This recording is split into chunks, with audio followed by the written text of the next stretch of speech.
yeah, here we go. Right before we enter the final actual end game of this story, I'm still gonna go around and look at a couple of places. First of all, I grinded my characters up to like level 70 something here. Like at this precipice, at this ledge here, there's grand dragons roaming around and they give an extraordinary amount of XP, so this is a perfect place to grind before you go to the end game. And also because I have Freya with me, and she's gonna be in my party for the the end game that's up ahead. She learned a new ability called Dragon's Crest, where the damage it does increases the more you kill dragon-type enemies. So now that I've been grinding against Grand Dragons, that ability that costs like only 16 points of MP to cast causes like 9,999 points of damage. So Freya is right now like my absolute #1 killer in the group. But yeah, I'm gonna visit this location and a couple of others before we enter the end game. Some kind of secluded library in the mountains. Daguerreo. Let's see. There's here. Huh? What's this? It's the final Stellazio coin. Hell yeah. When we cash that one in, then Eiko is gonna get a really great robe for herself that's gonna really boost her abilities and all that. And it's not just for Eiko, it would be for Dagger and for Quina and I think also for Vivi. But she's the only magic user that's gonna be in my party for the end game. So it's gonna go to her. Oracle Kildea. Zidane, my goodness, how wonderful to see you again. Hey, what are you doing here? After Clara was destroyed, I realized how isolated we had all been. So I decided to broaden my horizons and came here. It's wonderful here.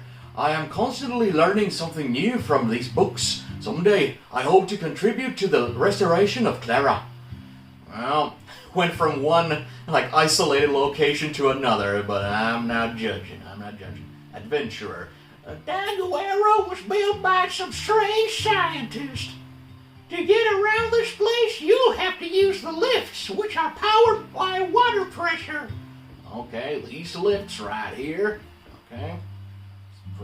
Press some buttons. Right lever. Okay. So I can now go here. Can I go upstairs with this? I guess not. Yeah, there's a little trick you need to do. So, left lever. Yep. Left lever. There's a hole. There's a hole shaped like a square. What is this hole? And as it so happens, hey, maybe I can fit this in that hole. Let's see if it'll fit. There you go.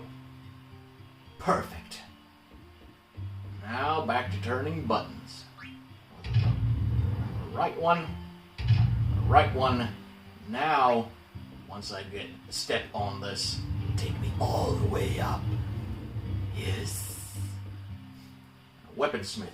Alright, the lift works now. Thanks a lot, man. Alright, let's see. I know that when the end game starts, so there's going to be a boss battle, but very soon after that boss battle, all of my party members that I'm going to go with are going to get their, I don't know if it's their best or ultimate weapons, if there's some sort of a way of getting even better weapons through finding secrets all around the game or grinding chocobo stuff and whatnot, but at least they're super strong. So I'm not going to be buying anybody really weapons right now. But in terms of armor, Rising Sun. Well, I already have almost 50 of those. So let's first focus on the Dragon Mail for Freya. That's a no-brainer. Ninja gear, that's for those two. Okay, let's get 2 of those.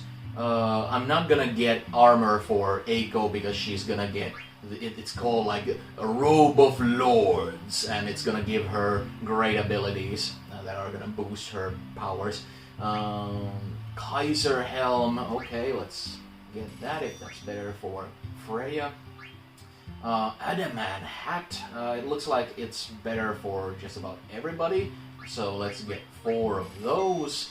Flash Hat, let's see, actually, like, Defense Thunder, Thunder and Holy, okay, I'm wondering if I should, like, Element Defense Wind damage reduced by 100%, okay, that's very nice, and that's something that everybody can take. I know that when the end game comes and there's, like, I'm gonna face all of the guardians of the elemental, like, gates that, you know, were guarding the entrance to Terra earlier in the last session.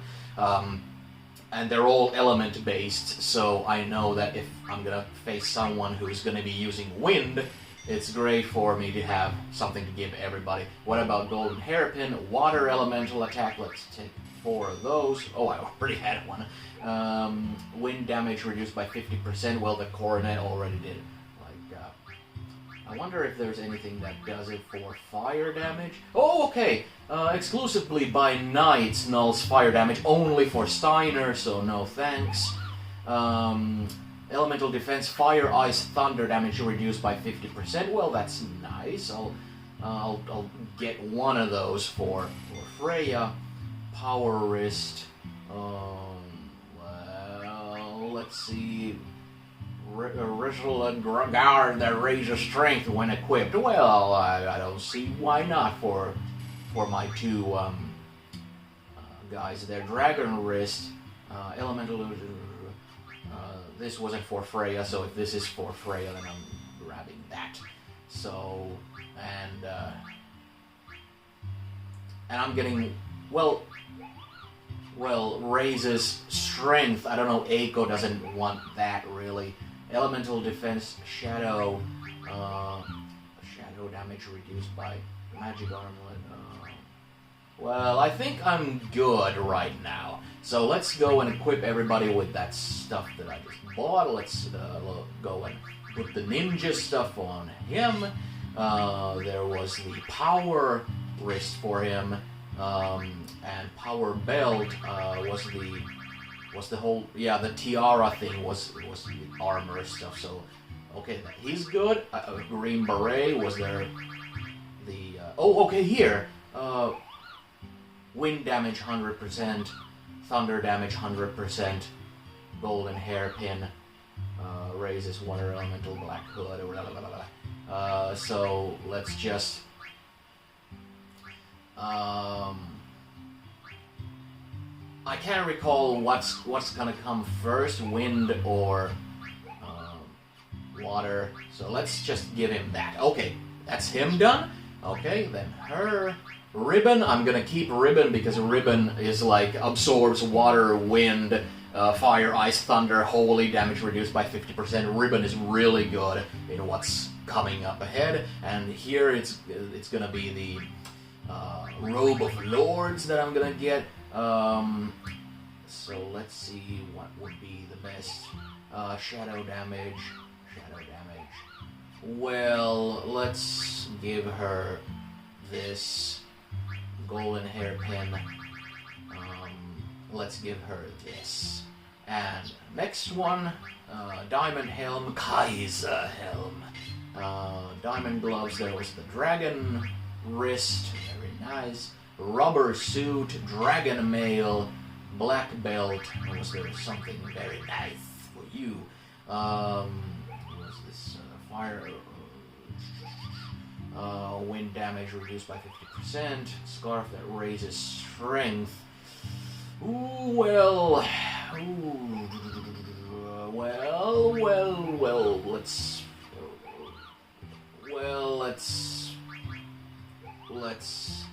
Oh, raises window. Oh, let's not spend an eternity. Let's use this. Here we go. And then for Amarant, there's the wind damage. Yeah, here we go. Then the power thing, yeah, and then the ninja thing. Yeah, and then for power belt, let's let's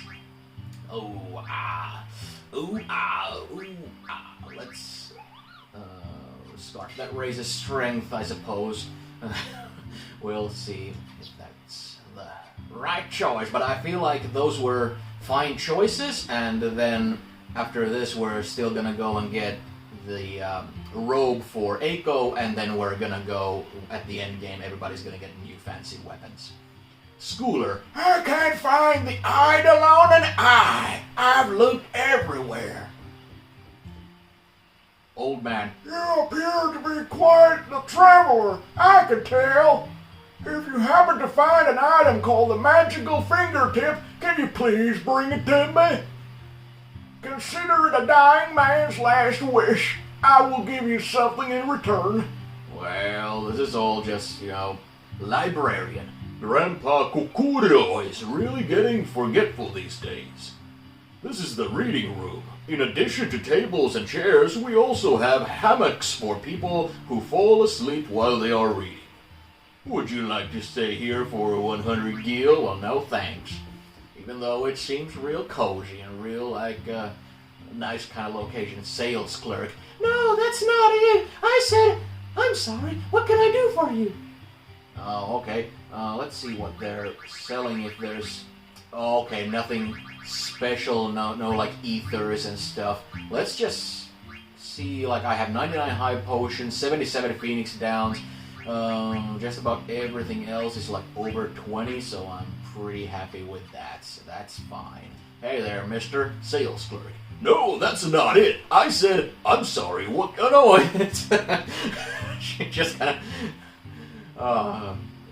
Young man, we're having a debate right now. Why do you think people spend so much time studying Gaia's moons?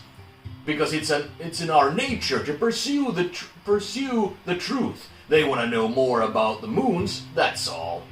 Oh, I'll need to attach to this wire so nothing unbecoming happens. No, it's all about aesthetics. People are simply drawn by the beauty of the moons. That's why they're studying them. What do you think? They're studying to pursue the truth. They're studying because of aesthetics. I don't think anybody would be like. I think people have a passing interest or like a pet interest in stuff based on its aesthetics when it comes to something like this. But if you're gonna devote your life and really study it, I would think it's having to do with scientific interest. That's right, see?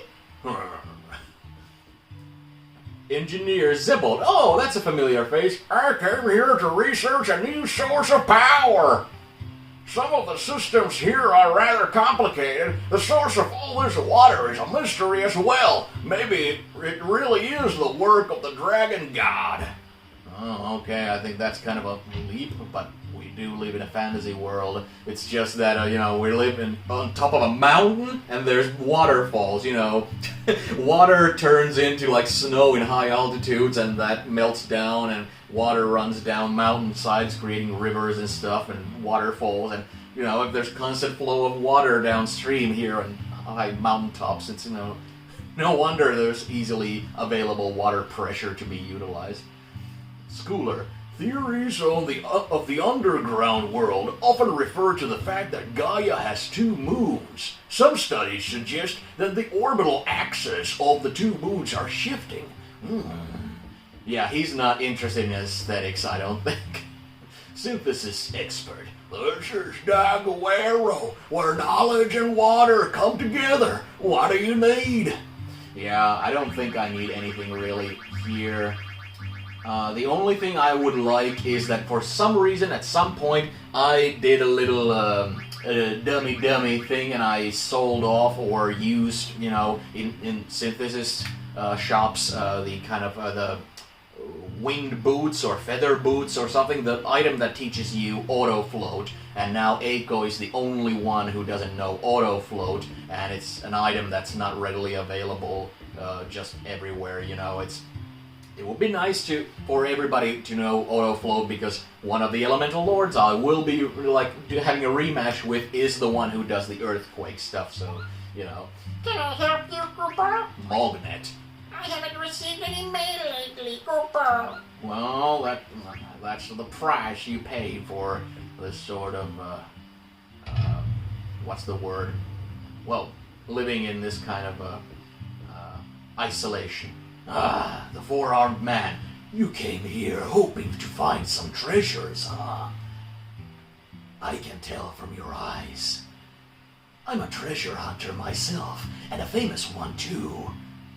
Just because I'm famous doesn't mean I'm gonna tell you my name. Almost all treasure hunters are assigned ranks. I, of course, have attained the highest rank. Let's see, your treasure hunter rank is... Rank H? Don't ever talk to me again, loser. Well, poor old me, not getting the respect and admiration of Alleyway Jack. Well, he can go fuck himself for all I care. Adventurer, there's an old legend in this region about a dragon god and his divine protection. I think it may be true. I mean, look at this place. We're surrounded by mountains in the middle of nowhere, and the water here never runs out. It has to be the work of the dragon god. Well, it does make sense in the sense that, grand dragons were readily available on the ledge here. But now everything there is done. I'm sure if I was like somebody who was collecting a lot of little items here and there during this playthrough, there would have been more things to accomplish there, but I'm not. Most of those items are things you can utilize in either getting platinum out of this game, or if you're planning to do further challenges once the story is over. Kind of like the weapons in Final Fantasy VII. I tried, after beating Final Fantasy VII, I tried facing some of the additional weapon bosses, and it was just, it was miserable. I was getting so, thoroughly, destroyed that I was just yeah, screw this. But, if you're somebody who's looking to challenge themselves, that's good stuff. Here we go. We're gonna go to Treno one last time to cash in our Stellatio coins. And nothing's really changed here, I don't think. One last run.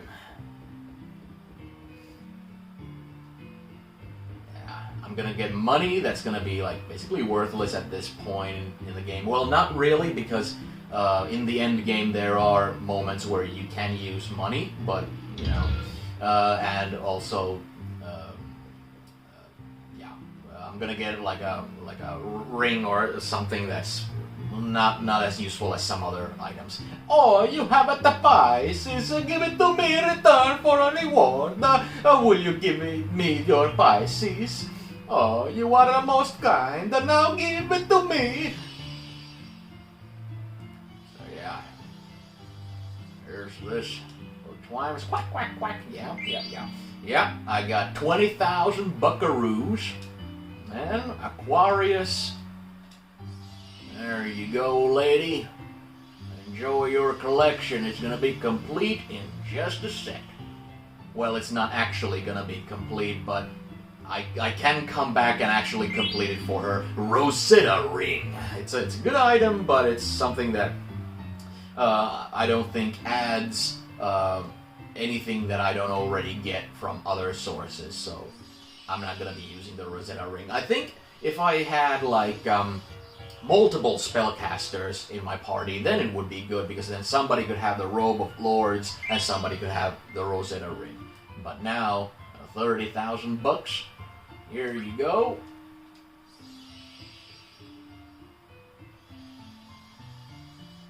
There. Yes, Robe of Lords. Let's speak to her again. Something is missing. According to my information, there are 12 Stellatio. Then why do I feel feel that I am missing one. Because there is one more. It's just your imagination. There is one more. And it's a trick. Yes, there must be 13th Stellatio somewhere. My queen, if I may, the writings on the Stellatio must be the key to solving the mystery. Well, fine. I'll give you all my Stellatio and you bring me the 13th. Receive 12 Stellatio. Okay, so let's equip Eiko with the Robe of Lords. There you go, because it teaches you concentrate and reflect null, and I'm not gonna have enough of the let's see, equip. Let's be rid of that. Let's be rid of that. Let's be rid of that. Concentrate raises the strength of spells, and reflect null nullifies reflect and attacks. But concentrate is going to be great because once I get the final weapon for Eiko from the end game, it's going to teach her holy. And once I have that, it raises the strength of spells. It's going to be A-okay. It's going to be great. So let's see. It's important at this stage, before we enter the end game, that everybody has like as many immunities equipped as possible. I don't like to keep like track of which bosses deal with which immunities so much, so I'm just gonna equip all of them and then just, you know, deal with not being able to get like every other ability. MP plus 10 is fine, so this is good, this is good. You can see like Freya has also got all these different things. Level up is no longer very necessary because I'm not grinding anymore. The characters are so high level, like 72. Like, you know, it's important that there's the clear-headed antibody insomniac, bright eyes, and so on and so forth. So let's see, I still have 8 points to use. Devil Killer. Let's put Man-Eater, because when we face Kuja, he's gonna be affected by that, because he counts as a man. And then Auto Float is gonna be 6, so let's just accuracy plus 2 and I don't know, high jump. Jump higher to raise his jump attack power, but I'm not going to be using that.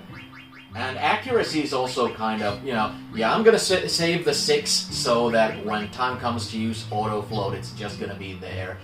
Same thing for, I think everybody is now well equipped and everything is all good, baby. But I feel like this whole Stellatio thing has been such an ongoing kind of thing. I feel like I want to finish it off right, even though the last item you get is just an item for a kind of a cryptic little thing where I can't recall exactly. I remember that you get just a regular old hammer, but I can't recall like what the mechanics of it is, like what you need to do with it in order to get something nice. Because the game is filled with all sorts of like, let's see, switch party members. I'm now going to grab like Vivi, Quina, and let's grab Steiner, because there's 3 locations I still want to visit that just enhance the story, and they're all locations that react to who you have or who you don't have in your party. So let's just keep these guys and let's depart. Let's first go to this cave here. That's Vivi's old home where he lived with his grandpa. But now that I can finally come here with Vivi and Quina both with me, there's gonna be a little added flavor. And this is also the place where the last Stellatio coin is. Because I've never, like, this is something I've just read online. I've never tried solving the Stellatio puzzle by reading the Stellatio coins or anything. I can't recall what it says there, but I know that it's simply that the coin comes here. There's something under where the Scorpio used to be. Received Ophiuchus. Ophiuchus. Did the Scorpio and the Virgo just sparkle in my hands? Yeah, that's the last Stellatio coin. Just in the same location as the Scorpio. But I guess this is just another way for the game to just kind of entice you to come here. Maybe something like that. We'll see. Something smell. What's wrong, Quina? You just came out of nowhere. You no smell? Something smell wonderful. No, my nose doesn't work like yours does. Oh yeah! What happened? It's amazing today! It's miracle! Huh? It's a feast! You? It's unbelievable! I don't know where to start. What I eat first?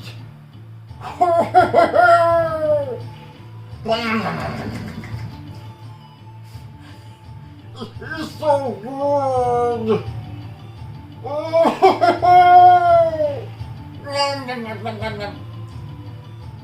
It's delicious! Delicious! Hey, Quina. I don't eat anymore. Oh, man. Oh! What happened? Feast is gone! What are you talking about, Quina? I think you were hallucinating. It's not true! I saw it with own eyes! But you were just running around. I smell something this way! Hey, Quina! Jeez. I don't know who say, Quina, you stop! Huh? Yeah, I remembered right. Ah, there he is. Hey, Frankie! Who you? You the one show me illusion? I Quan. This illusion only if you see illusion. You saw because you travel around the world. What do you mean? It's cheap trick. Master, what do you talk about?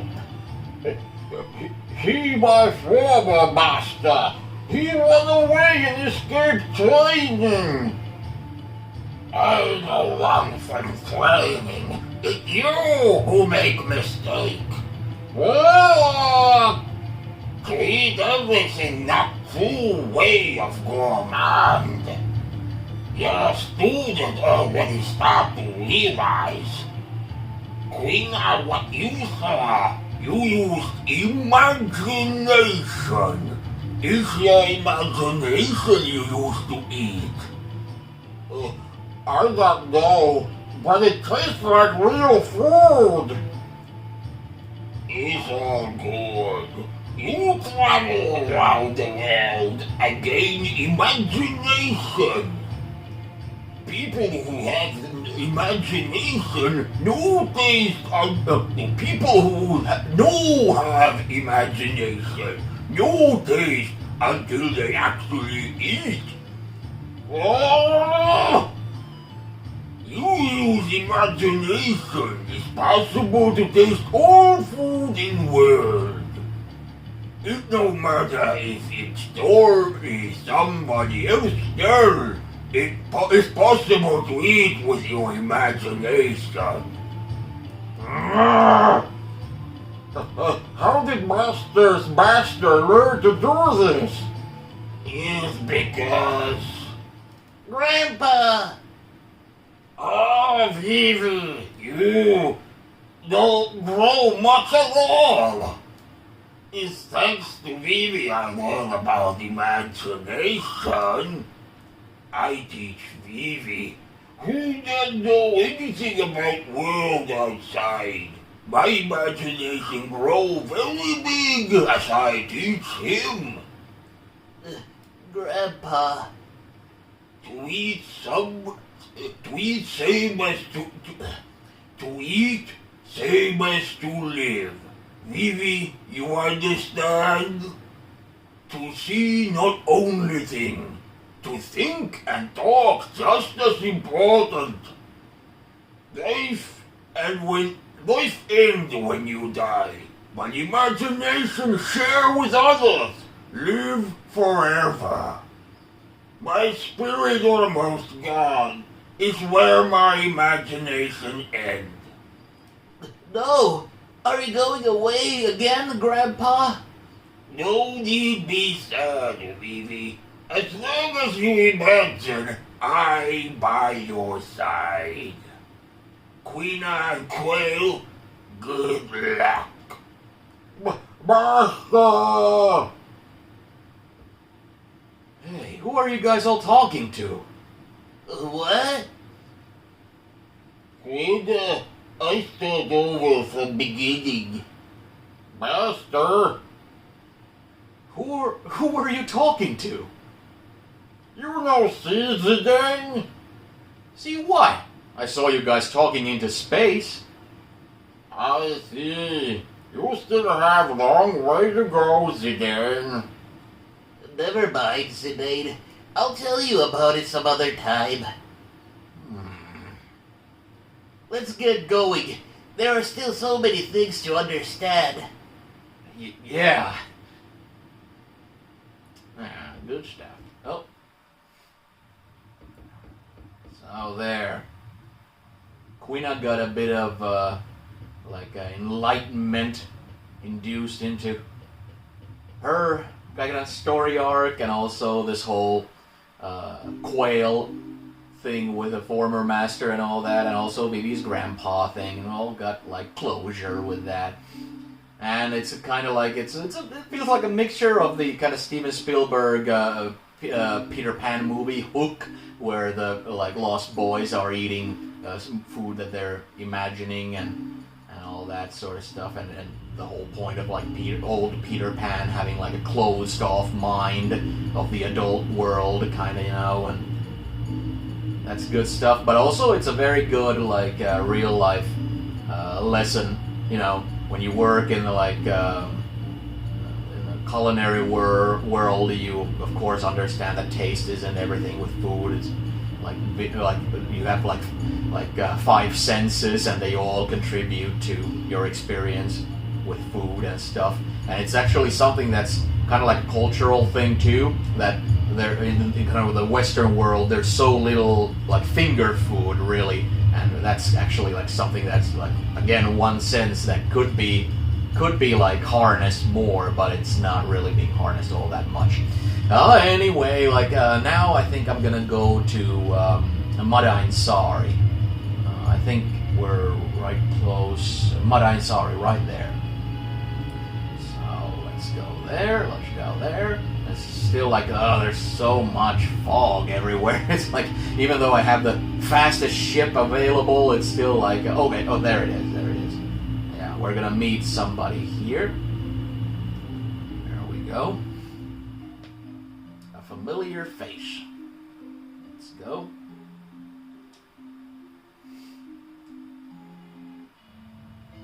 Oh, hey there. Morrison. It isn't much, but I've prepared some goods that may be used on your journey. Unfortunately, I must charge you money in exchange. We're running low on supplies. Would that be okay? Pay Gil for items. So...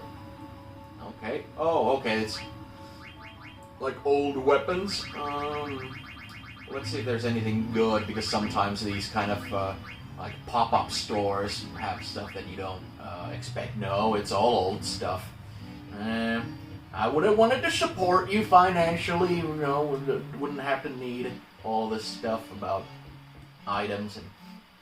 How's Eiko, Koopa? We had an earthquake, but tell her we're okay. Yeah. Let's...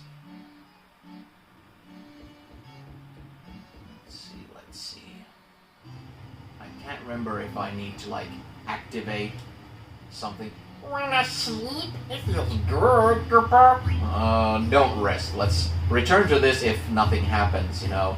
It's, I think this is old stuff. There's some writing on the wall. Aiko 3, Mog 3, same age. Old stuff, but still. Poor Mog. Oh, there she is. That's wonderful looking. Like, I can't remember the name of that fish, but yeah, kind of a flat thing that lies on the bottom of a sea or a river or something, and one of the ugliest creatures alive, but it's wonderful. Chimomo. The fishing has been horrible since the mist appeared. I can imagine, but there she is. There's a familiar face. What are you doing here?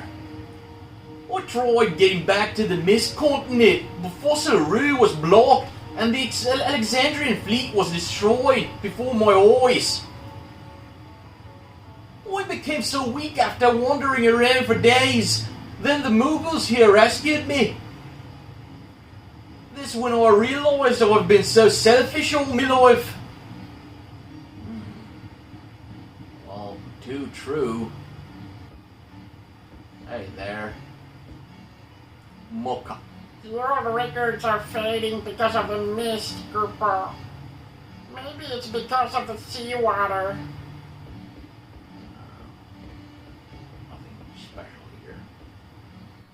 Was there more to talk about? It's so wonderful living with Mughals. We haven't thought about money since I've been here.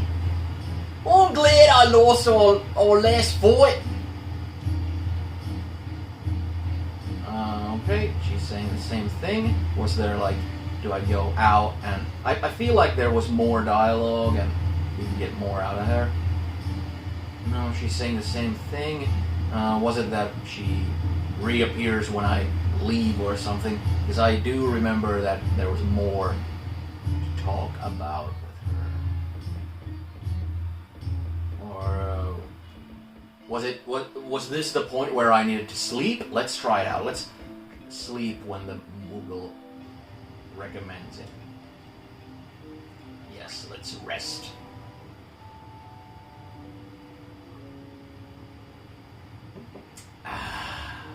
Wonderful. No, she's still there. Wonder if the dialogue has changed. No, it's still the same. Yeah. I think there might still be a chance if I go to the Eidolon wall. Maybe she'll say something there. But I do remember that she won't appear here at all if I have, was it Aiko or Amarant with me? That's just my memory.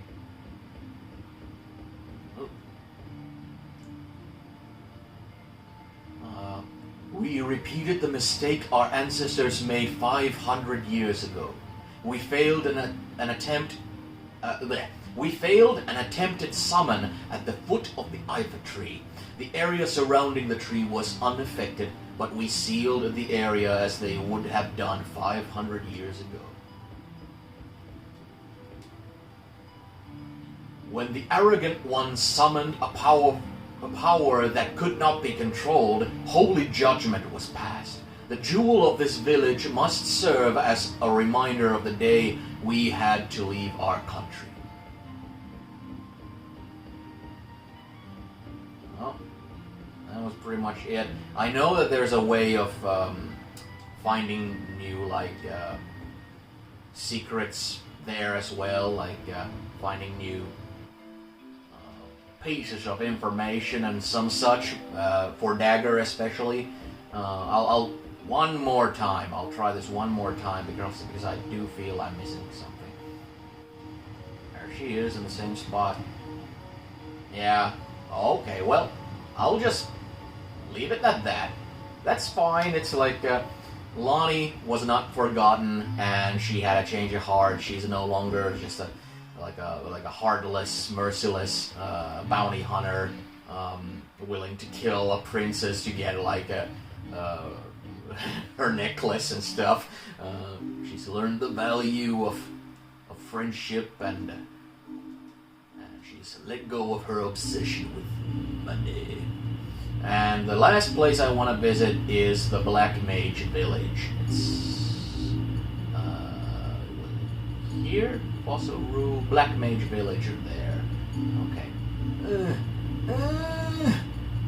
There's nothing really spectacular there either in terms of like, getting like new items or something. It's just that I just want to one last opportunity to kind of see how the locals are doing, including the genomes and the black mages. Oh well, wait. I'm just gonna put this on. Here, okay. There we go. Let's take this off. Black Mage Village. What a strange tribe. It seems like they live in hiding. Black Mage number 24. I'm asking him about the Genome World. Well, that's nice. Let's see. Let's go in order. Yay, Bobby Corwin! It's obviously an imperfect life form, but I feel a strange affinity to it. Oh, chocobos are always so cute. Black Mage number 111. Triple one. Everyone is back. We have new friends. Bobby Corwin is here. So many great things happening all at once. Yeah, that's very nice to hear. Can I help you, Cooper? Mognet? I haven't received any mail lately, Cooper. Okay. Let's see if there's anything here. Oh, there you are. I see. So you enclose a captured life form and conduct research here. That's grim. Black Mage number 33. Will we have more chocobos when Bobby Corwin lays eggs? Well, we'll see. We'll see. What's next? Hey there.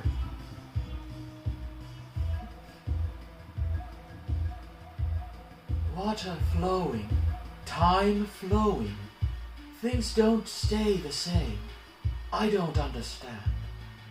Well, you have a whole life ahead of you to learn to understand.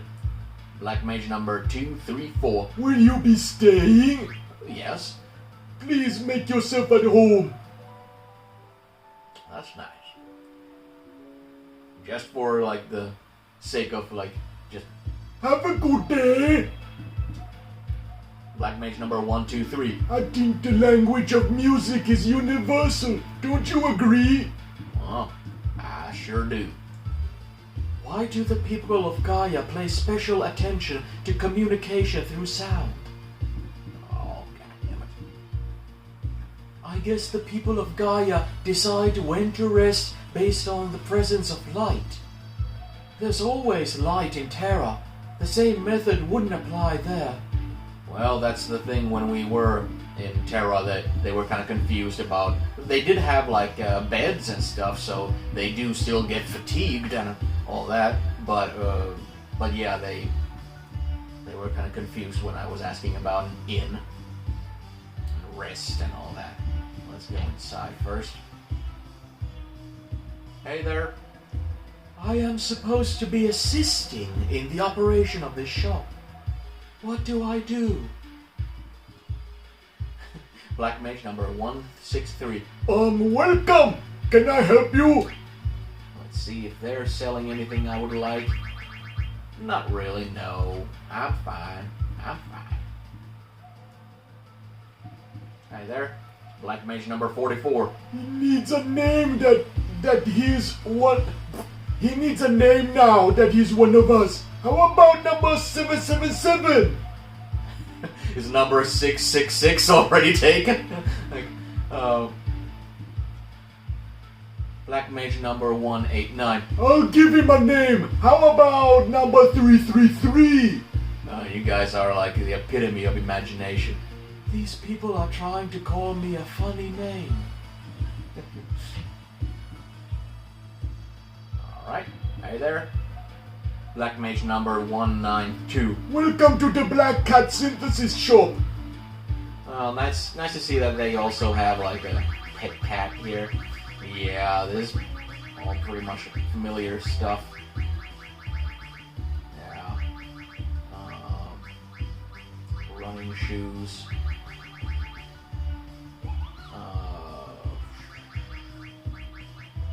Yeah. Nothing I want. Thank you very much, though. Is there anything on the roof now that things have kind of changed here? No, nobody's here. Completely like, I wouldn't say it's useless, and maybe it's tied to some sort of like item collecting thing or something. Who knows? Oh, and here's the main guys. Mikoto, this where you bury your dead? What's the point of this? It isn't like the dead would appreciate it. Black Mage number 288. You're right, but I don't think we build cemeteries for the dead. Sure, it may seem pointless to you, but how can I describe it? It's so that we can think like this. We'll never forget you. We'll remember you every time we stand at your grave. And we won't let the fear of death, which each of us knows, stop us from living our lives. Because, my friends, will remember me when I'm here. Black Mage number 56. I'll never forget my friend, Mr. 36. No, he must be the one he talked about, like, when he gets up from underground, he's gonna wash him in the river. But this is really like a big theme with this game, this whole idea of coming to grips with one's mortality. It's the same old thing with like Blade Runner stuff that's very familiar here. Welcome! Oh yeah, okay. This is all old stuff. Dark gear. Gear that raises spirit. Like some of these items, they still say that holy mitre, holy hat. I have no idea if any of this stuff is like really good. I think I want to buy, the prices don't really matter anymore. I'll buy Holy Hat to see what it has to do with Eiko, because Eiko will learn Holy. Thief Hat. High Mage Staff. Let's just see what it's all about. I wanted to talk to this person here. Oh, an owl. This life form flies? How does it fly? Gaia is full of unnecessary things. Well, I wouldn't say that. It's all part of the ecosystem now. Oh yeah, I don't have Eiko with me right now. Yeah, that's right. Oh no, I don't want to buy anything. I just wanted to talk to this guy here. Black Mage number 78. I never knew weapons were used to hurt people, but we have magic? Why would we need weapons?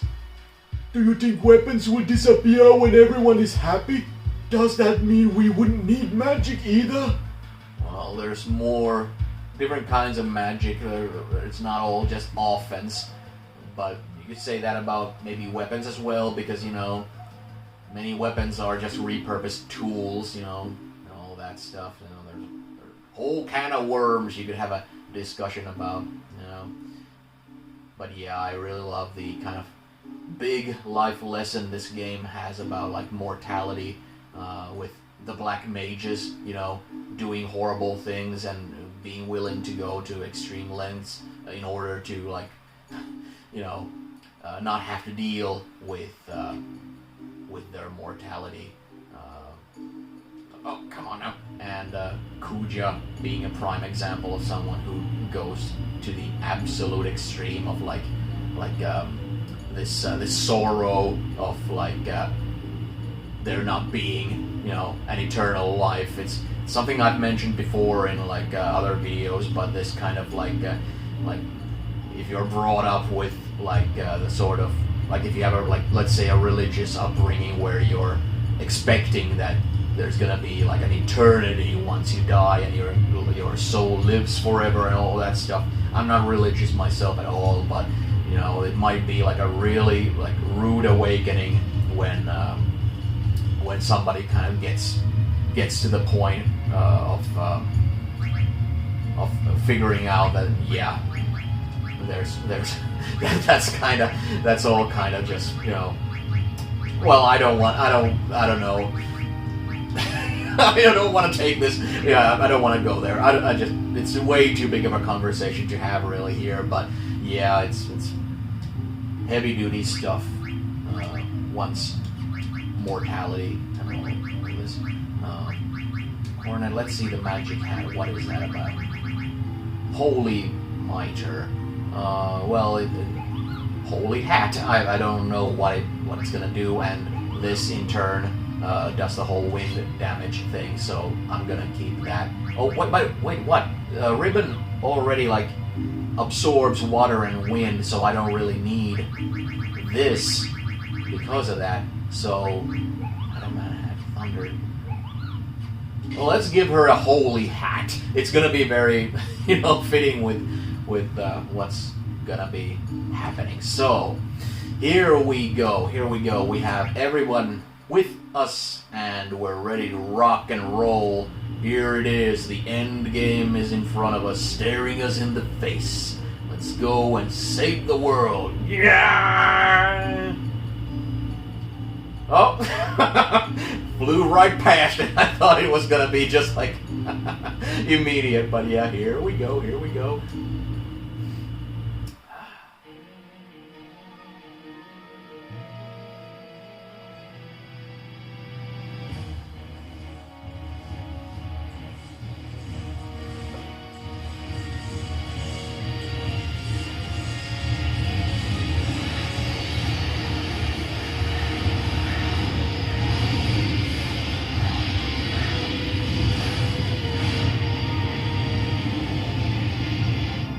They're coming!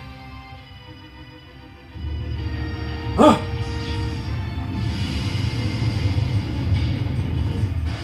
Oh, hell yeah!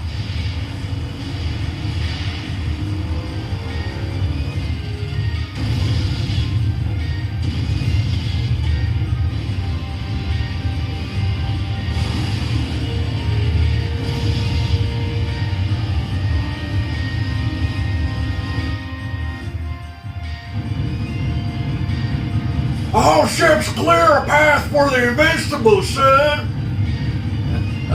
Can't let the guys steal the show for yourselves, yeah. Huh? Uncle Sid? Why? Well, how did he know to show up here? Probably because of Baku. He loves big showdowns. Now, let's lose those dragons!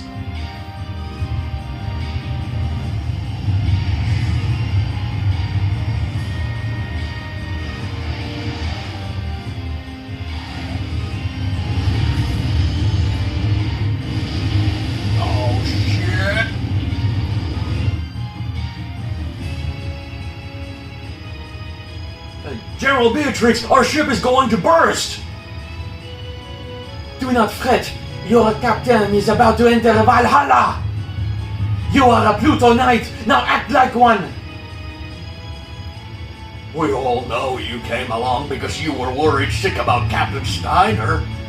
Did you say something? Red Rose! Could it be Beatrix? Quite a woman you fell in love with. I don't want to talk. Wait a minute, Steiner. What did you mean by that? All right, let's bust through. Hell yeah. Hell yeah.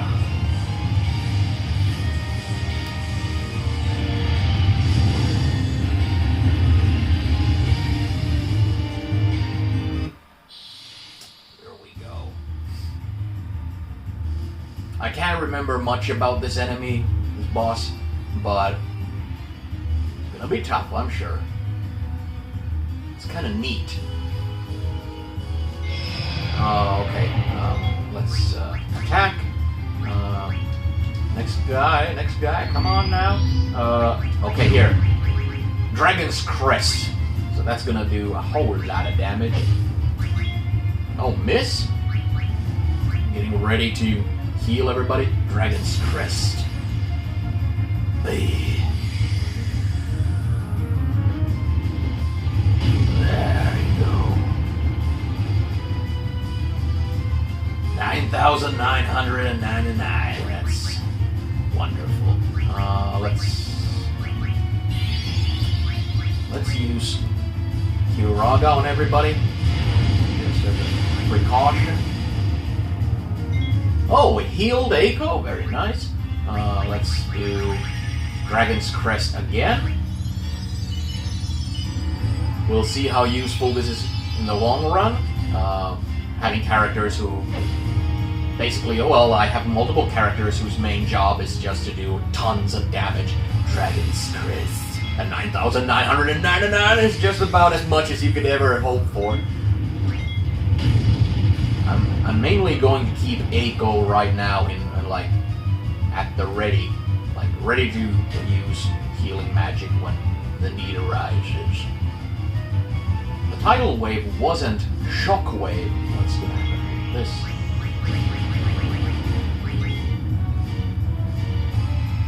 Okay, not too bad. And trance. Happening, very nice.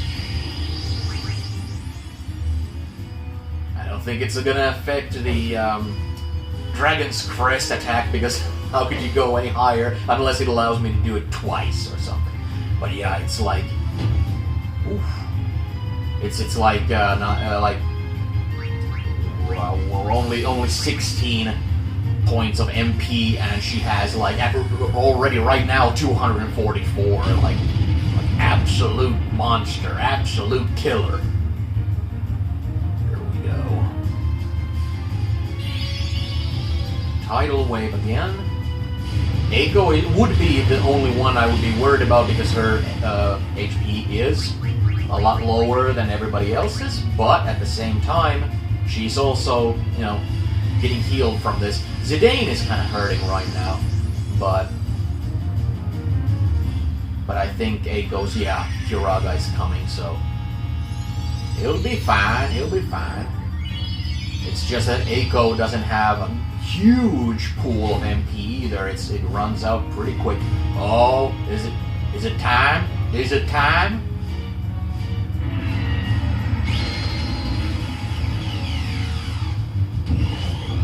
There you go. Just like the Silver Dragon, this one also got totally like Thanos finger snapped into oblivion. There you go. That was easy peasy. Wing edge. Something to throw.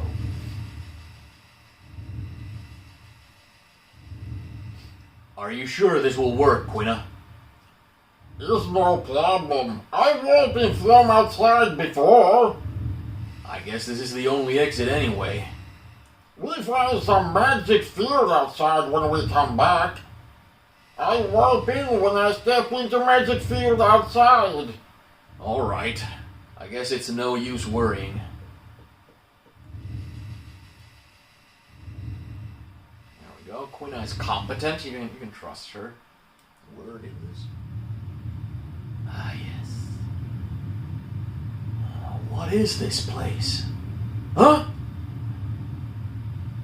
What's wrong, Zidane?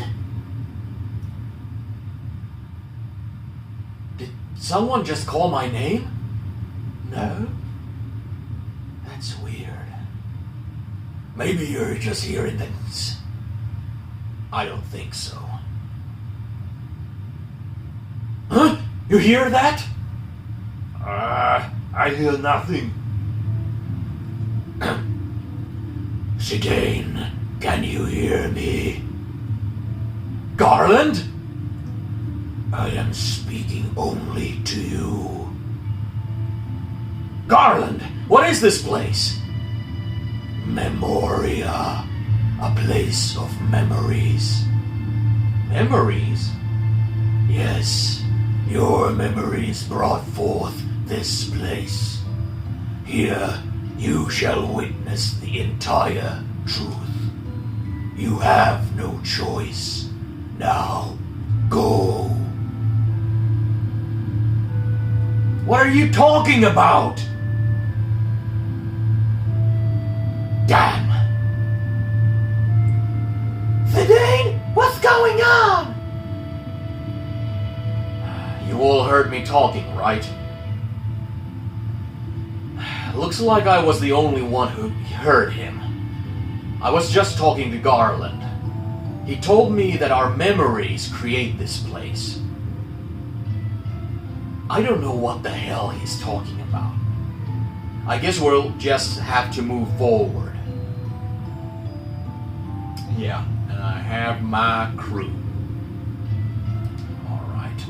Yeah, well, yeah. Everything's good. Everything's good.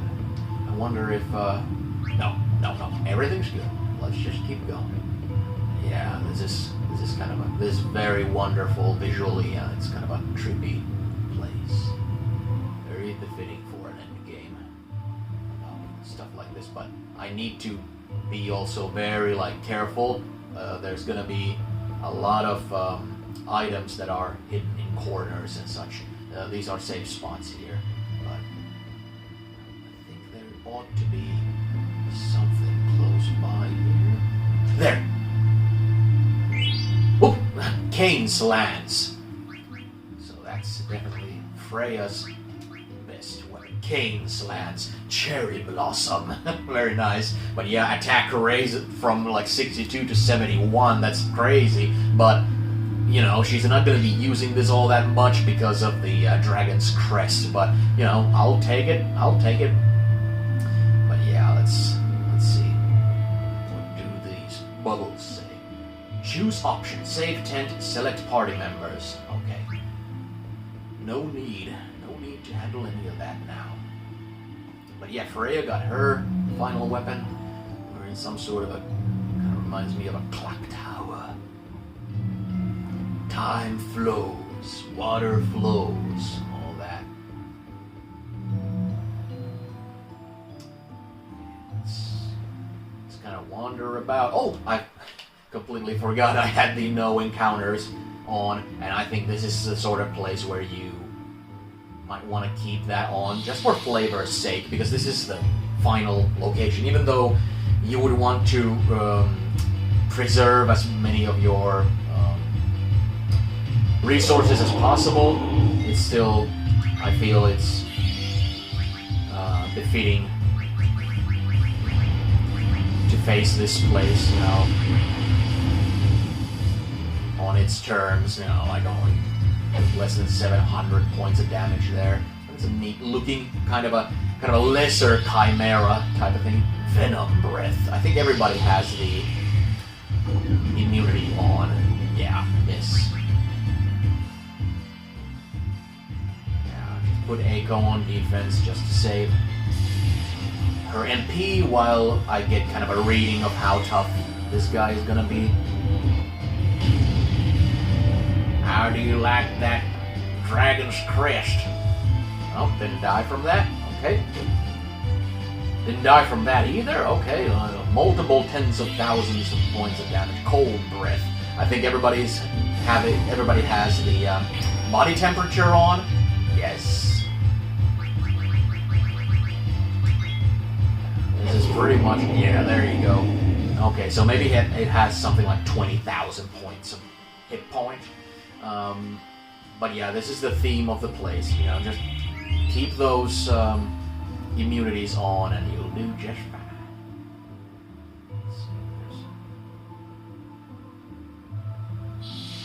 Okay. Again.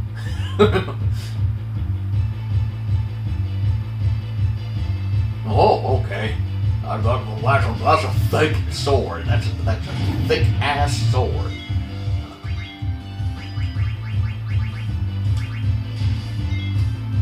Okay.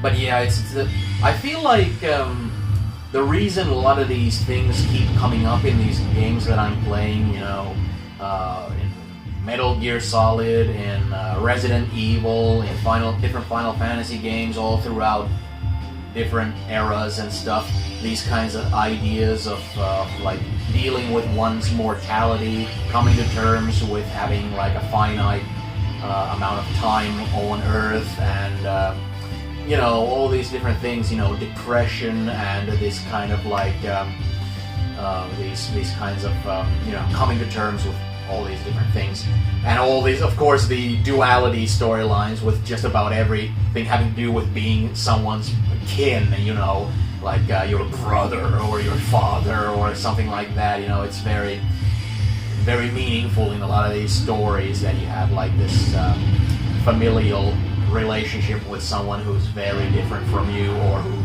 came from very similar circumstances as you, but wound up very different. You know, it just makes me think that these are very like familiar kind of cultural kind of storytelling tones that maybe in Japan it's more like common to deal with these sorts of subjects.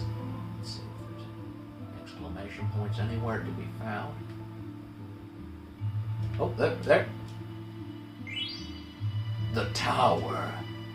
Oh, close, but no cigar. Okay. Yeah, oh yeah, tower might have been, yeah, oh yes. Speed is lessened a little bit, but again, attack is like 15 points higher, so this is pretty much Zidane's final weapon, at least in the end game section here. Oh. Get mixed up with them buttons. But yeah, it's kind of similar to when you play maybe like American role-playing games. There's different kinds of cliches that come into play often in those. Like, oh man, that's ugly as sin, that sword. Oh man, feels kind of bad, you know. Well, to each his own, but, you know, like that's so over the top. That's Zidane's sword, you know. It's well, he's had over the top swords before in the in the past, so we're not gonna hold it too much against him. But yeah, that's kind of way too much for me. But yeah, when you play something like the Mass Effect games or other BioWare games, things like subjects like personal freedom as opposed to like government bureaucracy and all that stuff, you know, that comes up a lot. Things like the morality of a personal choice and when it comes to like abortion issues and all these different things, a lot of like these believing in a higher power type of thing, and all these different things that they often pop up in those games as well, and they feel very much like on brand when you're playing those games. So I just think that it's not so much perhaps about like a certain era when these games came out or who made the games. I think they're more like living in the cultural osmosis of the country of their origin type of thing. Let's see, everybody's doing real good in terms of health because Eiko just got the healing done. Let's see. I'm still missing Eiko's and Amarant's final weapons. I do remember what the room looks like where Eiko gets hers. Oh, boss music. Okay, this is one of the Guardians. She's fire themed, that I remember. Is the one that Amarant and We meet again!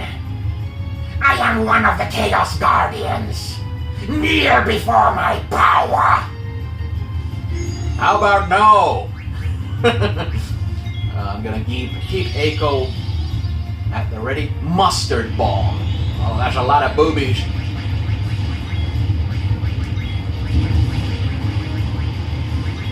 Okay, Guard, very nice. I don't care about your fire attacks, miss. But yeah, the summon doesn't do all that much. Nadine is her best summon, but I'd much rather keep her, like, at the ready with, just save her MP. The rest of the party does so much, like, physical damage just by doing their thing, you know. You just stand by, Eiko. You just stand by. Be ready to heal everybody when the time comes. And another Dragon's Crest. Flame Slash. Okay, that wasn't too bad. That wasn't too bad. Taste this.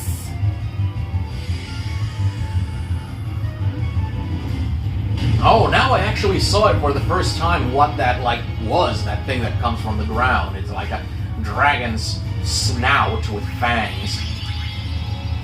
Reflect, okay, and let's not use magic against her. That's not a problem. That's not a problem. I think with Final Fantasy games, whenever someone uses Reflect, it only means, like, spells. It doesn't mean, like special abilities or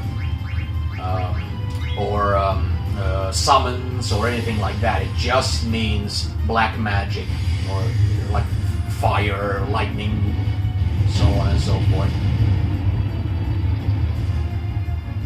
There you go. How you like dying, Chaos Guardian? It's over! Take this! Table flip. Raining swords. Nobody died. Well, actually, I looked at her wrong. There's only one pair of boobies, but there's so many arms. There ought to be an equal. I'm all for an equal amount of boobies for arms. Let's see, Eiko. Let's just cure everybody. Everybody's healed all the way. She still has some MP, but if we come across one of those orbs where it lets you save and stuff, I'm gonna use Tent. Isn't this Alexandria? Yeah, it is. What is Alexandria Castle doing here? Huh? Oh, it's a memory. Bad one at that. Huh?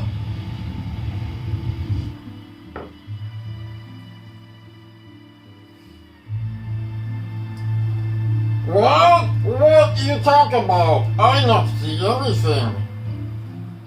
Of course, you can't see anything. Oh yeah, of course you can't see anything. You weren't with us at the time, so it's not in your memory. In his bid to defy me, Kuja tried to acquire Alexander. An incident 10 years ago started everything. Yeah, this is where... Angel Flute. This is Eiko's final flute. And it teaches her Holy. And now that she has that, and she also has the concentrate thing that makes things more powerful, I would think it's really powerful. Choose an option. Tent. Let's use Tent. I have like 29 tents. But at this stage, you know, Tent doesn't revive your MP all the way, unless, you know, like here, 310, and Freya also isn't all the way, so there's really no reason not to use another tent. Just to get that little bit extra, because I'm not expecting I'm gonna be, you know, needing 29 tents here at the end game. But yeah.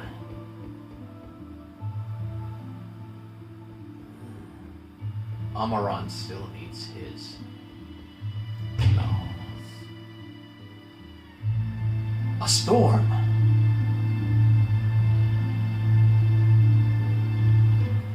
Oh, this is, yeah, there's characters who are off-screen that you can play cards with. They're like, if you try to get like accomplishments from beating like super tough card players and get like best possible cards to your deck, you know, those are the sort of things you might want to engage with, but I'm not interested. But let's try out Aiko's Holy. White Magic. Holy. Oh, costs quite a bit. We'll see if it's worth it.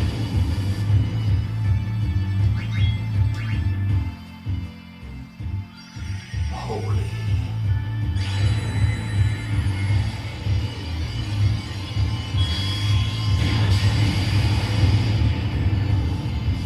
Oh, very nice. It's very good. It's very good. Dragon's Crest. And after this, just one slap from somebody and he ought to be dead.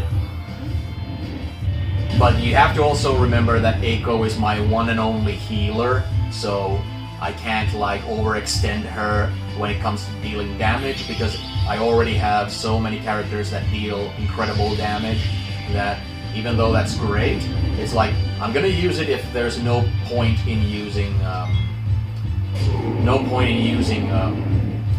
healing, and I'm flush with like MP and stuff. But there you go. Is there anything here? I can't remember what the location looks like where you get the claw, but there wasn't really exclamation points coming there.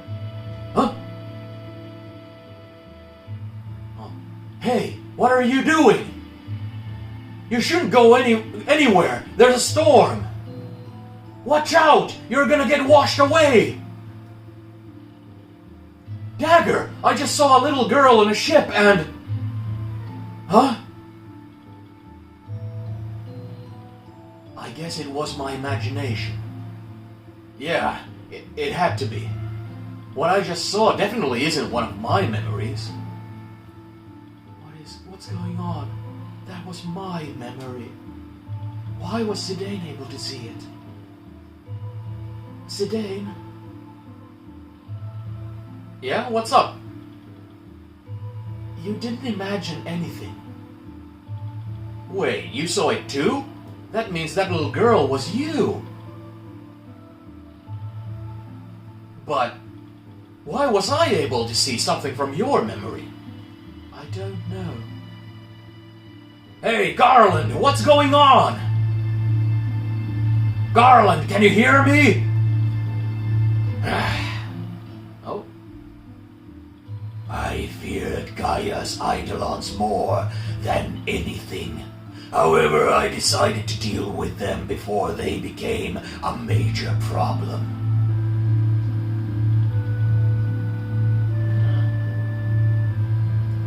So, while Kuja's motive was to collect them like Pokemons in order to become powerful enough to challenge Garland when the time came, Garland's motivation was just to be rid of them. He was just rid of... he just got rid of Alexander, just, you know, vaporized it instead of letting Kuja have it. But, as it turns out, Kuja didn't even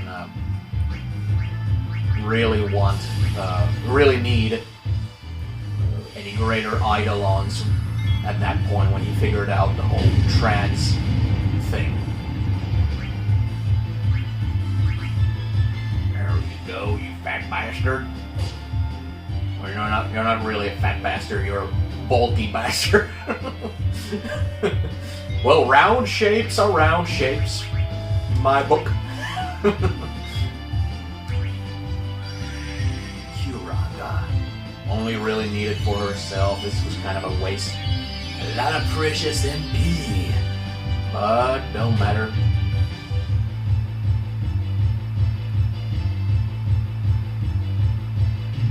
At this stage, Amarant's melee attacks are doing pretty much the same amount that, or very, very close to the same amount as those throwaway chakrams. I did get one of the like better ones that I haven't even used yet, but I'm saving that for like maybe Kuja or something, you know, something bigger. Because if it does something like 10,000 points of damage, then that's nice.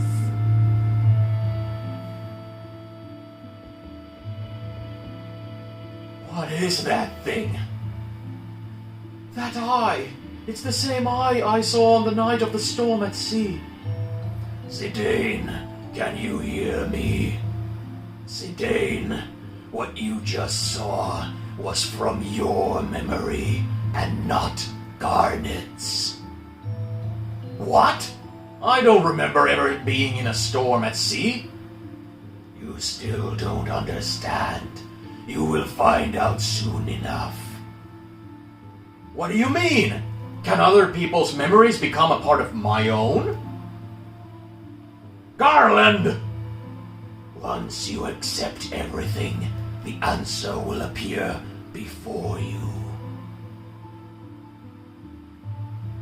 A tremendous force was summoned to Gaia during the Age of War. However, the Gaians were not ready to harness so great a power. They were terrified and broke the jewel into 4 pieces, and they prayed never to see it again.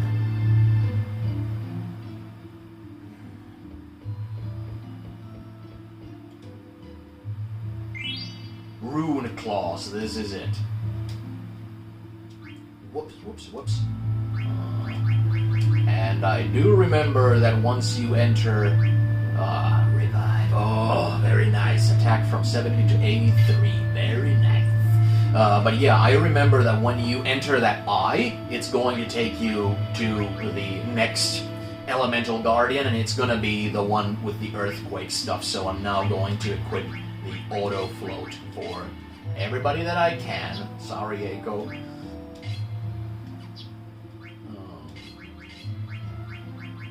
There, they're gonna be floating, and I don't remember if Eiko knows float as just a spell. Well, she does. She can just raise his physical attack. Might float. Allows multiple targets to float in the air. She will start the combat with just casting that on herself then. So here we go. I remember from last time I played this that this is gonna be a lot tougher than the last time I faced him, but at the same time I'm so like pumped, like here we go.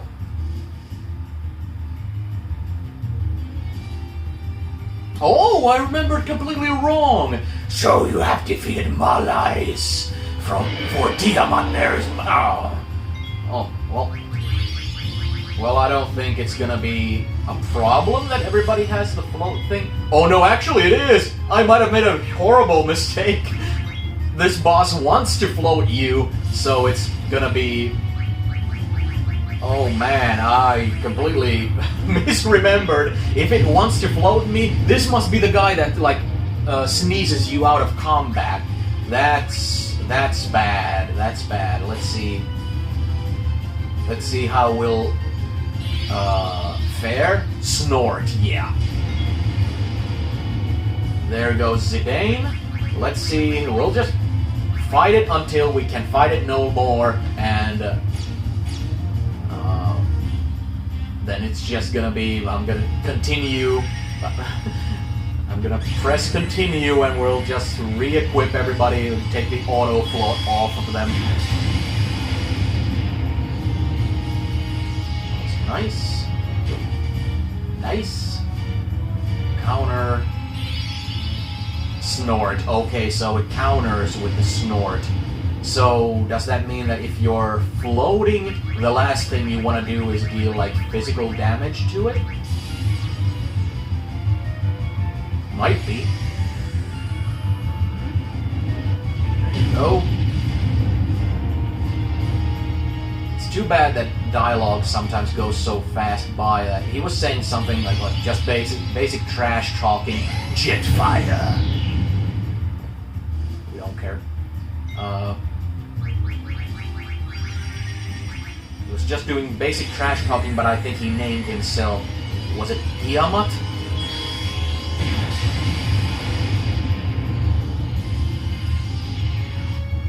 Let's see. Let's just have these two do their biggest attacks. Just Dragon's Crest and Holy until we can do no more.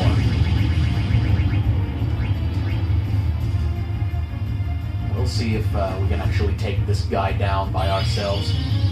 Twister. The good thing is that he hasn't been doing the wind damage. Okay.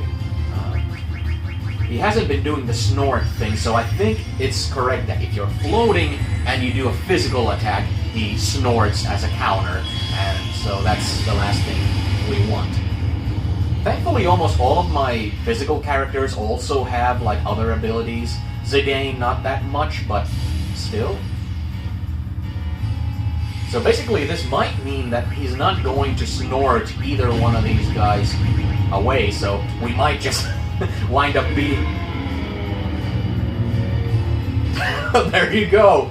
Power team! Very nice. Yeah, they hog all the... Oh, Wing Eagle, very nice. Now I have 2 of those. Let's actually, like, for future, let's arrange items so that when it comes time for Amarant to... Let's actually, like... No, I wonder which item healed that... Was that, like, silence or something? This... Yes. Okay, here we go. And let's actually use high potions. Let's have Eiko keep her MP at this point. I'm gonna keep the auto float on because if the next fight is against the earthquake guy, then it's all good. Into the eye. Okay, who is it this time? Oh, one of these guys again. But it's a back attack. Back attack.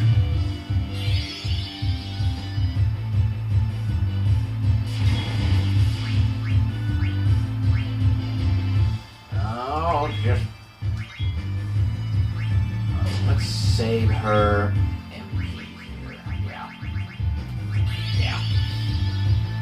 It's actually Independence Day here in Finland, so if there's any fellow Finns watching, hyvää itsenäisyyspäivää. This is a fine way to spend Independence Day, just beating up monsters and getting this game to its conclusion. Ain't like I have anything else to do on a day like this.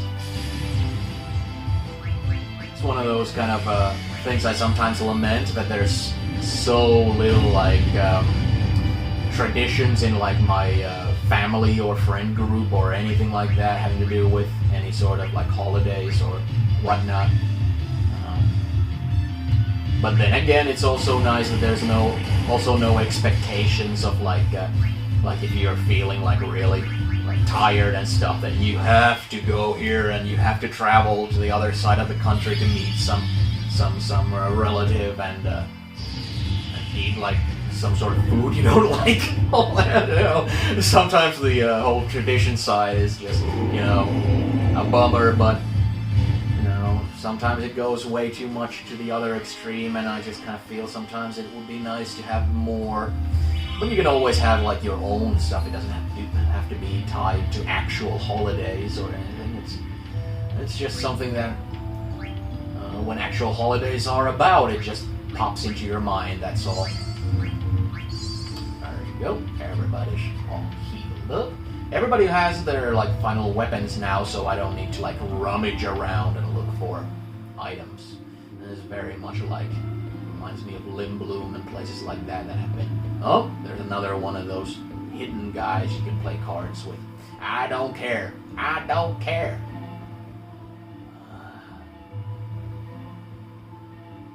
Very nice. Really like the mood here. There planets and sky. What is this? Two moons colliding? No, they look more like planets. Why does this look so familiar? This is a picture of Gaia being assimilated by Terra. 5,000 years ago, Terra, already an old planet, sought to assimilate Gaia. Terra needed to merge with a younger planet to survive. However, there was already life on Gaia. And so, the story began. Oh yeah? I saw this in Oilvert. Life on Terra was coming to an end. We had no choice but to proceed with the fusion, which tragically destroyed Terra's native civilizations. Terra was too old to assimilate everything. Thus, I created the Ifa Tree to regulate the flow of souls back to Terra.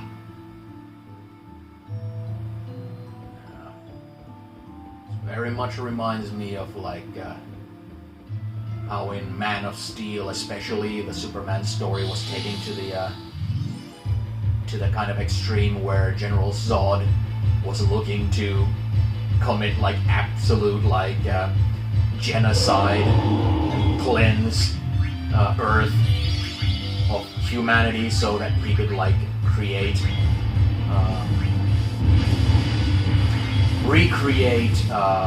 Krypton on Earth. And from his perspective, as someone whose sole mission in life is to safeguard the people of Krypton and make sure they have a future and all that. It's something where history would remember him as a hero if things were to go his way, savior type of character, but at what cost? But that's again just like with this story, it's about just coming to terms with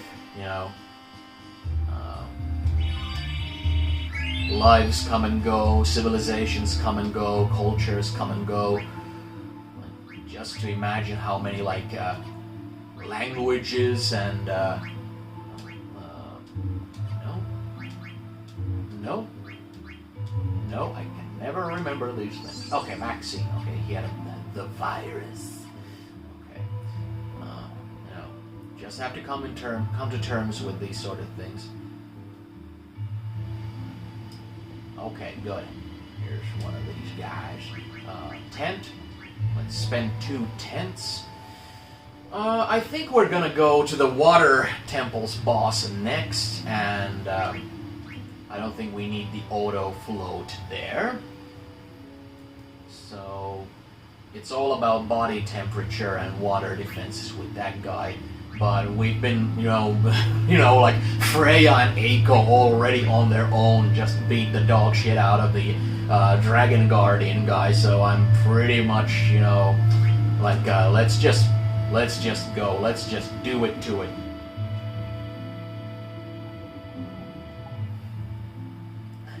There she goes. Wow, we in ocean now. Fish everywhere, yum yum. What are you doing? Swimming after fish. Zidane, you help catch fish too? Oh, what this? Hard to breathe now. Can't breathe. That's because you think we're inside an ocean. I can breathe fine. We not in ocean.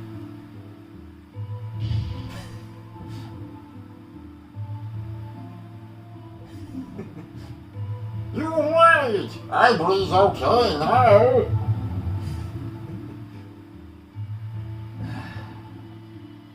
Fish all gone. I sad. Yeah, well, it is all just like what your master and your master's master taught you this is all just imagination. You can go behind this rock here, and here is gonna be Hades. You can fight him, he's a tough boss, but once you beat him, he will open a synthesis shop. That's the best synthesis shop in the game. But I've sold so many of my items, and I have like my characters are such high level with such great weapons. I have no need to go and beat Hades and like, ooh, Final Fantasy VII, anyone? Oh man, I had completely forgotten about this. This is straight up just different color palette and one of the bosses from Final Fantasy VII.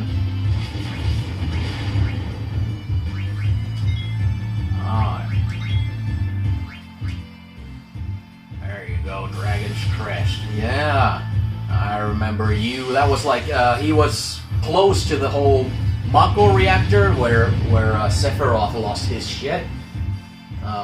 When you revisited that location, I remember you. There you go. Back to the memories. Back to the world of memories, you. There you go. A big old bug is dealt with. There we go.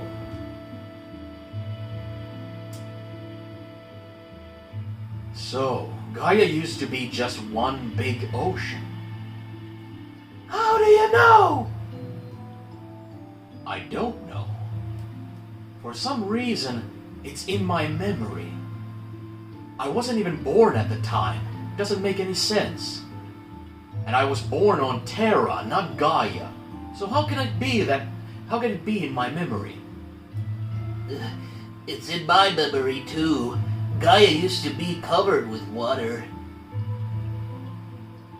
I'm getting a similar feeling as well. Maybe that means all existence can be traced back to a single source. I don't understand.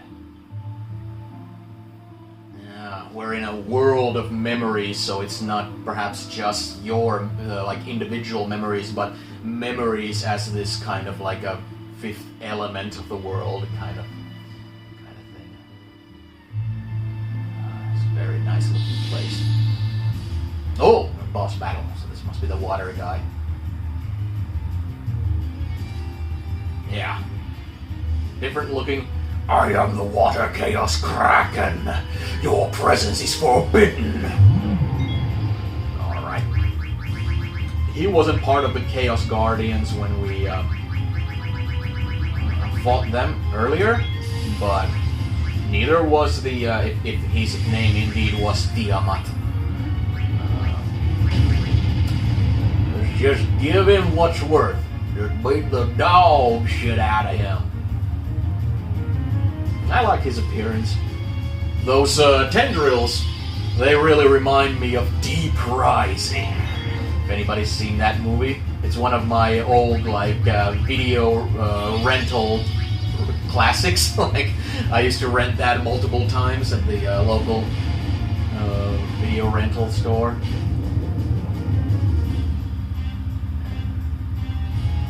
It was a lot of fun. Should rewatch that movie, even though I don't think it's gonna be like one of those movies that this movie was fantastic, but I think it might be just good old fun. It's a movie where this guy has a dream of building the biggest luxury cruise ship in the world, and it's so goddamn expensive to do that he decides to commit basically like insurance fraud, and he hires a group of mercenaries to come in as pirates to take over the ship.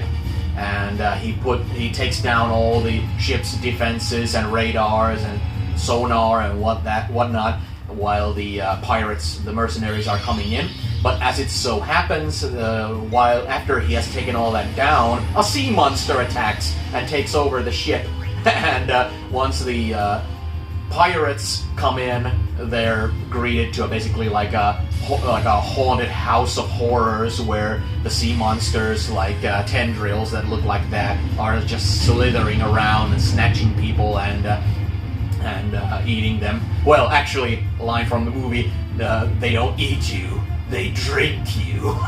they suck on the life fluids before excreting the skeletal remains. I really should watch that again. Trevor Goddard is in it. A lot of other names, you know. The actor who was Pinky in Next Friday is in it. The guy who was the kind of best friend character in Gladiator, the kind of the one who buried the stone dolls in the end. That character, you will meet them one day, but not yet. Not yet. That guy, he's in it. So many. There's the Benny from The Mummy. You know, he's in it. And yeah, just I really should like that. That would actually be a really good setup for a one-shot sometime. You know. Oh, Amaranth is really hurting, but Kyoraga is on its way. Kyoraga is on its way. Dragon's Crest.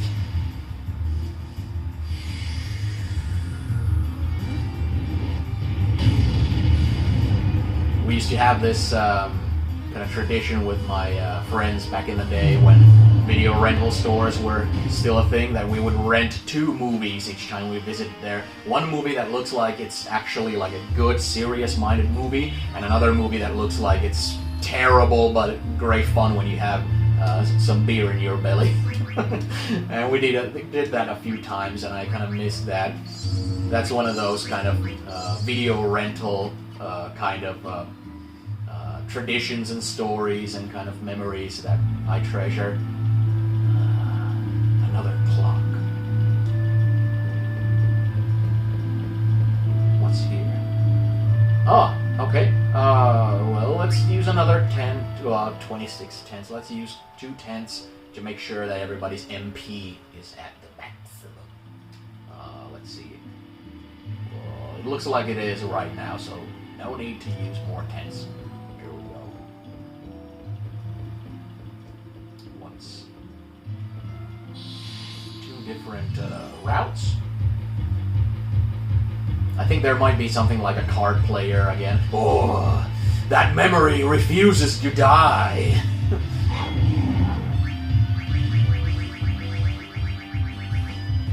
Holy. A kayak. And Dragon's Crest. Yeah. In the end, like I've said before, this game isn't really that hard. Of course, you can get more added challenge from stuff you can do after the story's over, but this basic story, it's nowhere near as difficult as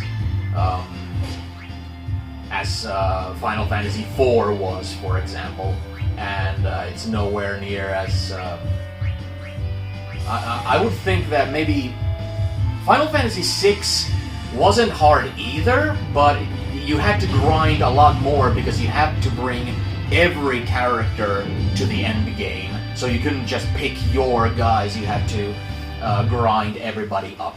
But once you did, you know, you were all set. Eye for an eye. I have no idea what that does. Does this lead for... Oh, there's another one of those card player guys. Let's just go.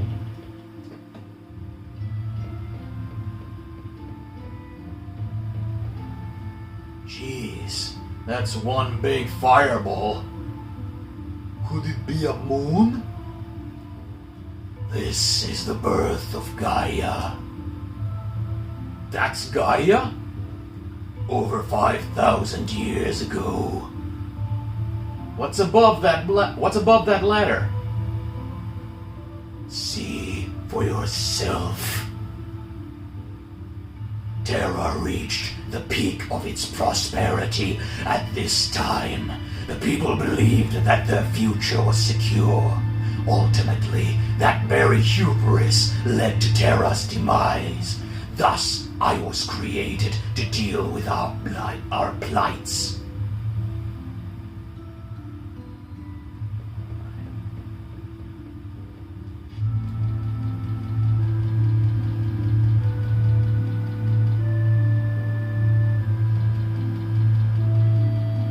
Up, up.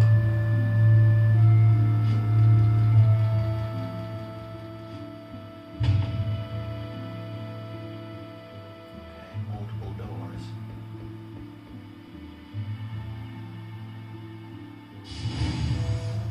Wow. Wonderful. Really love that look. Okay, finally it's him. Okay, everybody has the auto float, and Eiko will cast that on herself. I, the Earth Chaos Lich, but your life ends now.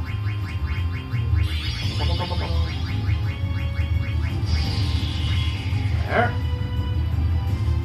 Just beat the dog shit out of him.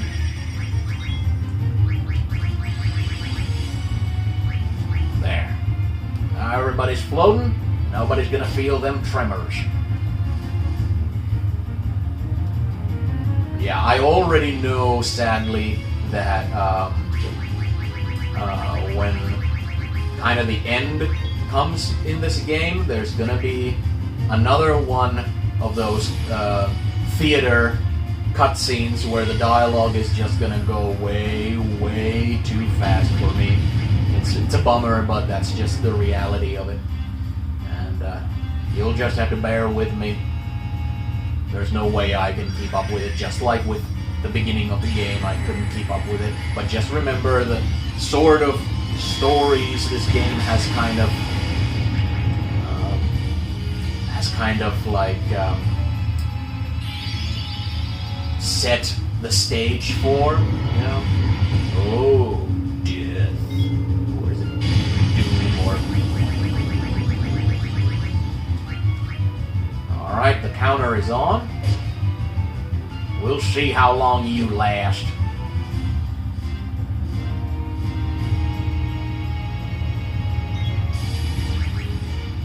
And if Amarant dies, then fine, I'll just use life on him.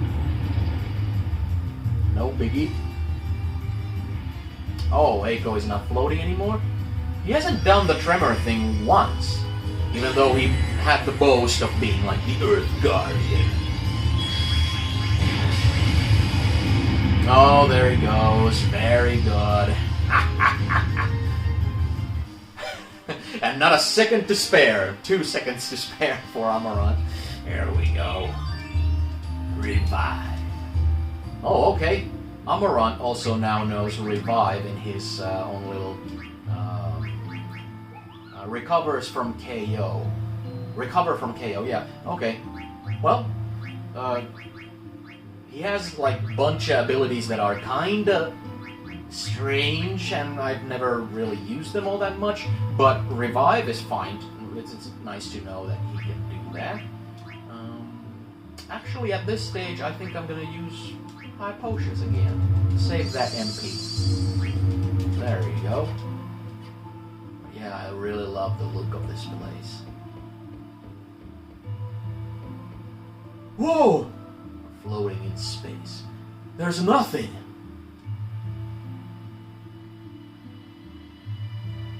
Is this it? Is there nothing else? This is space. The final frontier. Space?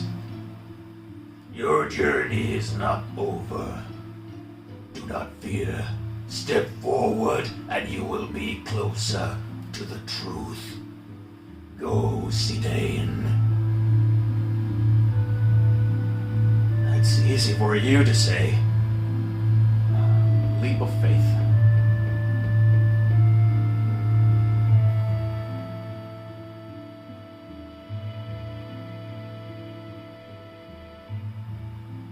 There is a route. I'm I'm not seeing it because I'm floating around, but there is a route that I'm trying to get closer to that light.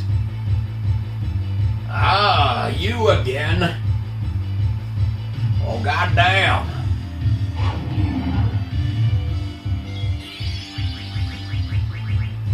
Taste Dragon's Crest, you know life.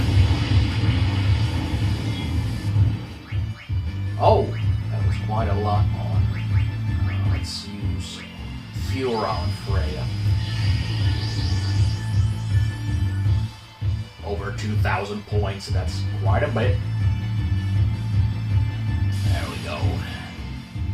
I like Freya's final weapons appearance, though. It's I really like the colors and the kind of streamers or strands or whatnot you have on it.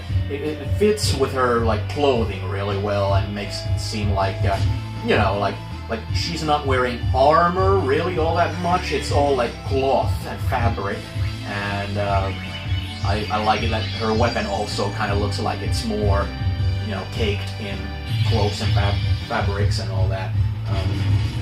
Kind of like, you know, some sort of a tourney knight or someone who's like has banners and all sorts of like great like adornishments.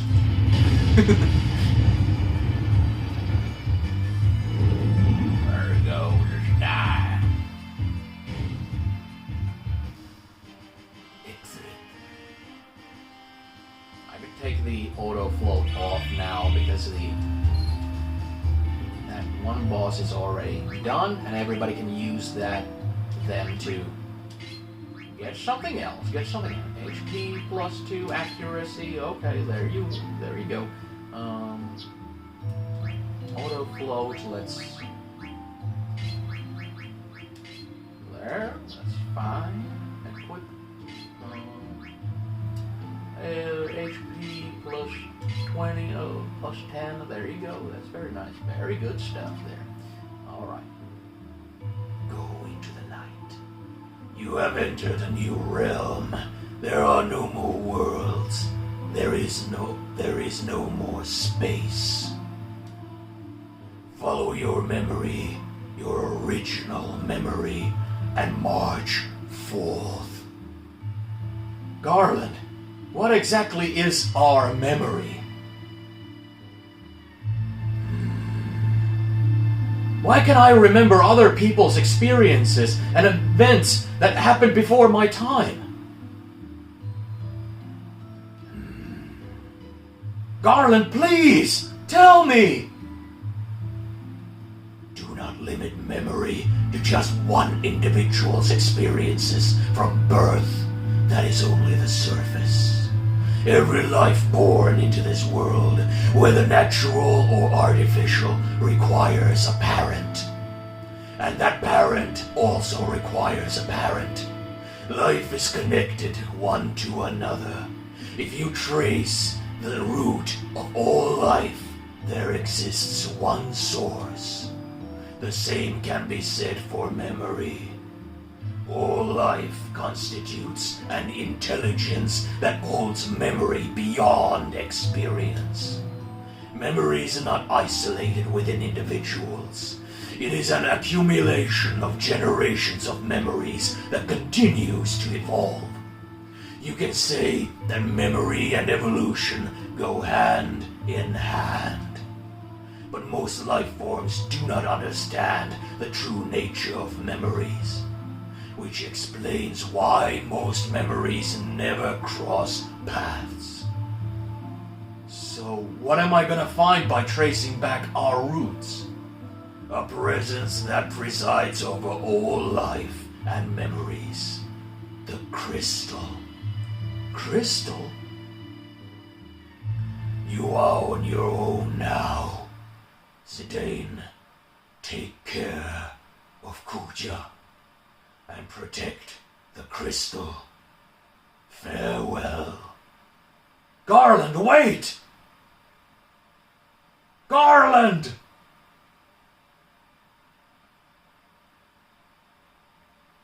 Even if I were created to serve one purpose alone, I do not regret being born to this world. Even Garland. Is this the crystal that Garland was talking about? Even Garland, someone who was clearly nothing but a tool, valued his own life and his own existence and the experience of getting to experience life. Has like innate value even to someone like him. And he said, take care of Kuja, and you know, if you want to think of it like, I'm gonna take care of him, you know, that's kind of one way to think about it, but yeah, he's your other half, he's your brother. It's time for us to find out the truth. And yeah, Garland was trying to create a world beyond life and death. So once Gaia would be rid of the souls that the Ifa tree would suck out, you know, and people would naturally die, he would then replace them with the genomes that have the Terran souls in them. And they would be immortal. And like I said before about Kuja, like how all bosses have a boss, even for Garland, when you're dealing in the business of trying to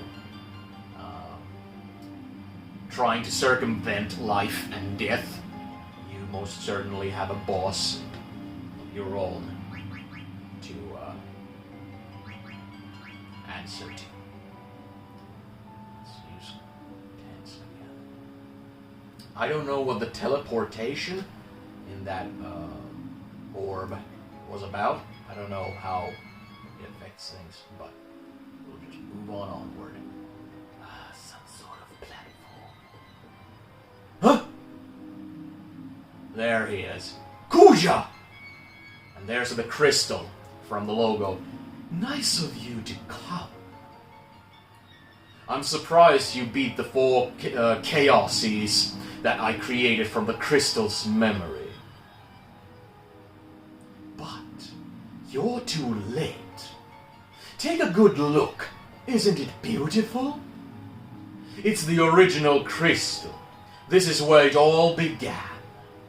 The birthplace of all things. Once I destroy it, everything will be gone. Gaia, Terra, the universe, everything. Your lives and memories too, of course. Shut up! The only thing that's gonna be gone is you! I'll take you out right now! You honestly think you can beat me? Even if you do, Gaia's already doomed. Its assimilation by Terra has begun, and the Ifa tree will incite a cataclysmic destruction of Gaia. It's all over for you and your friends. See, I win either way. It doesn't matter. Even if Gaia is assimilated, the planet will remain, and we'll start over to make a new home. Kuja, you're nothing but a coward! If you're gonna die, leave us out of it! Why should the world exist without me? That wouldn't be fair. If I die, we all die. Zidane, you will be my first sacrifice. Yeah, it's exactly like with Kefka and Sephiroth and the others. Sephiroth wanting to become power strong enough to summon. Oh, that's right, there's like a pre-boss here. Can't remember what you do, good sir, but we're gonna give it our all. But yeah, it's Meteor. That's right. Let's be sure that Eiko doesn't. Yeah, okay, good. What? Nope. Be sure to just do the whole Kiraga thing. That's gonna be Eiko's job now. Don't do anything else, just the Curaga. Every chance you get. Because that was a ton of damage that meteor did. I'm glad nobody died because of it. But yeah, Sephiroth wanted to become like this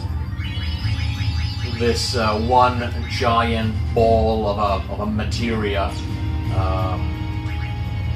just so that it would be powerful enough to summon Meteor to just destroy the world. Because, you know, just like here, like why should the world exist if I can't be in it? And it's of course also it's the Genova cells in him talking, being like almost like this Lucifer, like this kind of anti-life being, you know. And with Kefka, I'm kind of sad that Kefka never got really. He was in the end very much like a two-dimensional kind of villain.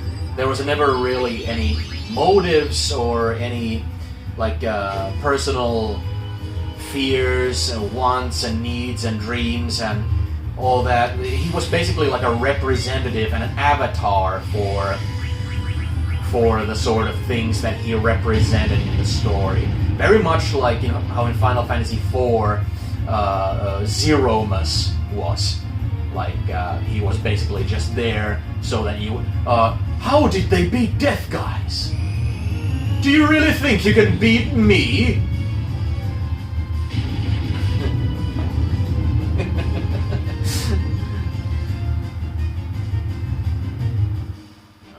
That creature was kind of out of nowhere. Well, okay.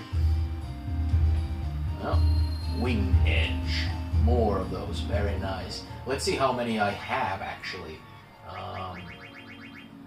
Wing Edge 3. Throwing weapon more powerful than the Rising Sun. It is used with the command. Yeah, exactly. Let's just arrange everything again, just in case, so that it's easy access for Amarant. And let's also use high potions. Oh, everybody's healed. Everybody has, well, their MP is not at the max, but they used very little of it.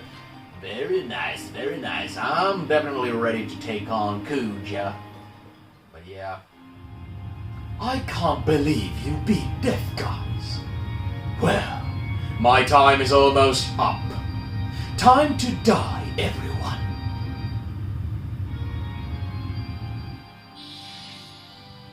This music is also...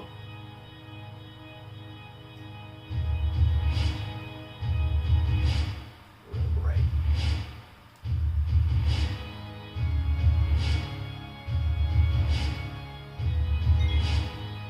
Okay, white magic. Oh, did he cast? What did he cast? It wasn't reflect. Good. Didn't notice what he cast, but I do remember that Kuja casts reflect quite often. But thankfully, the only spell that might be affected by it is Holy. I'm gonna strike him with Holy maybe once, and then the rest of the time she's just gonna be healing everyone, because already like she's at only 1120. And yeah. There you go. Yeah. It's kind of like Eiko is dancing to the music. Wiggling. And also that one punch is spray. Very nice.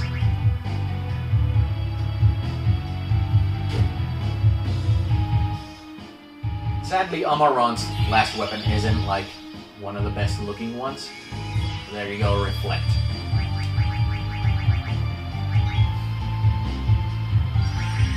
Oh, I'm not using Amarant's the Winged Edge, but I might actually save them for the very final boss that comes after this, because that's the boss that Garland answers to. Let's not do this. Let's see what happens. Anybody die? Anybody die? No. Good.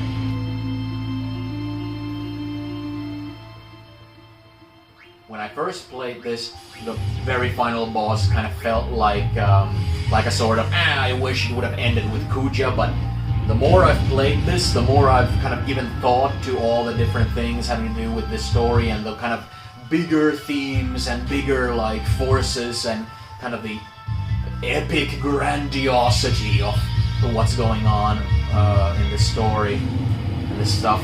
Characters like is she gonna die?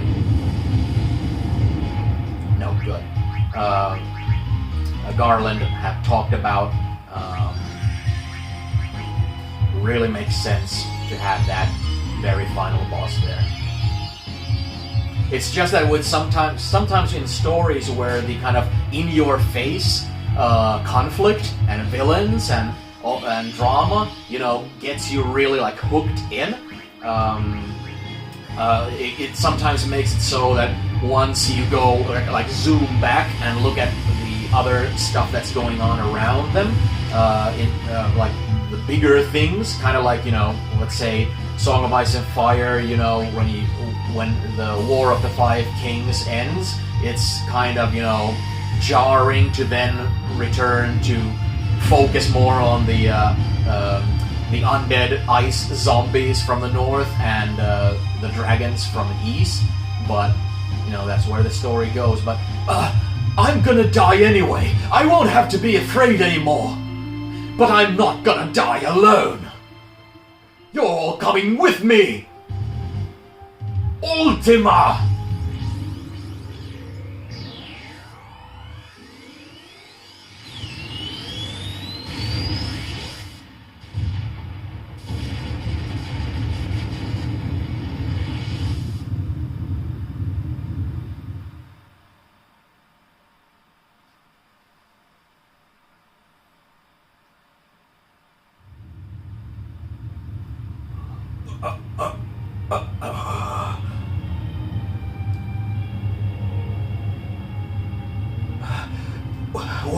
What happened to the crystal?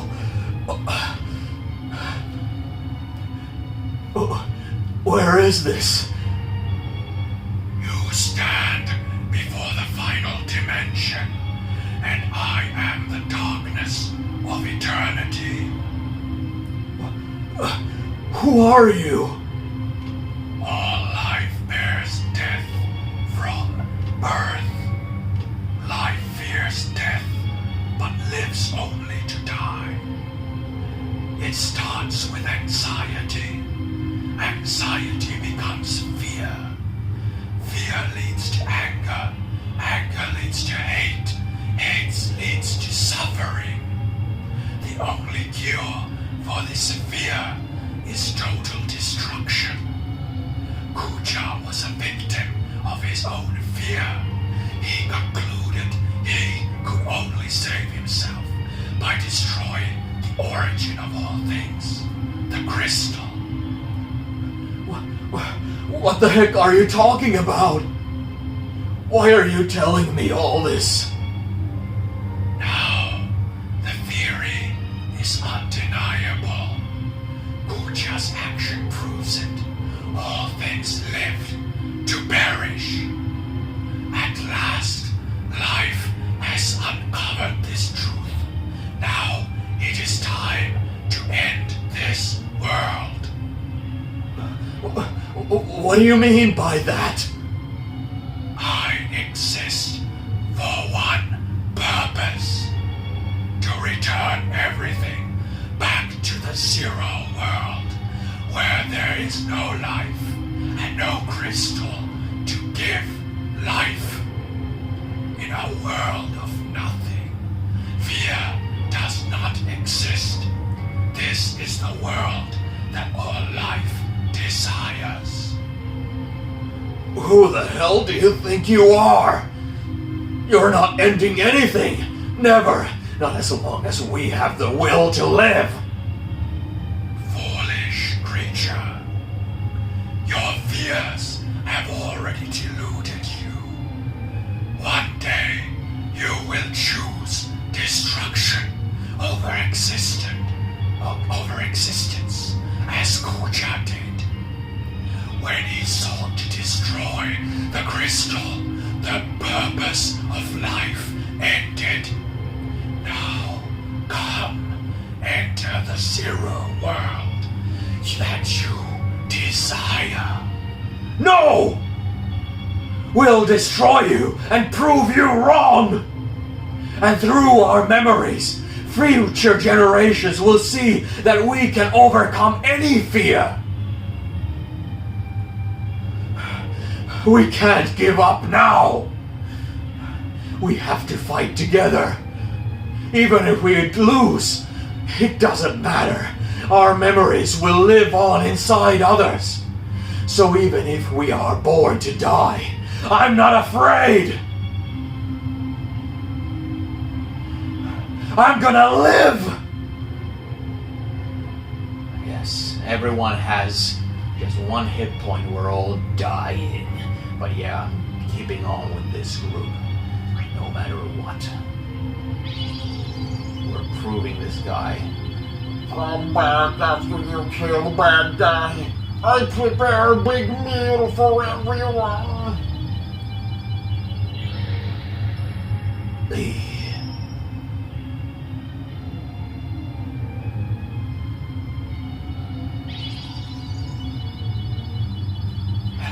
Though I am unworthy, accept my powers.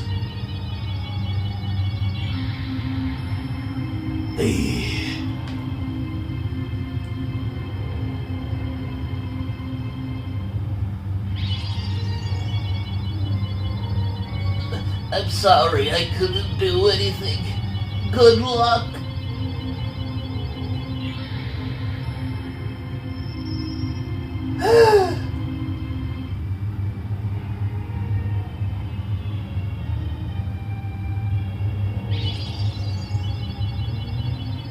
Please accept my powers. So deep in this their relationship, their like love and how they relate with one another, the entire cosmos and everything. It's so big, it's so grandiose, so epic. It's like, fuck, how do you return to the real, like, normal world after this? My god. Everything is in order now.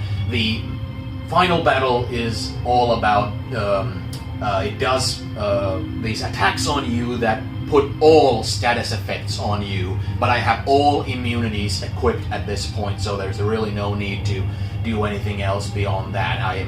If I have immunities that I haven't trained my guys yet, that's the only way how it can get to me, really.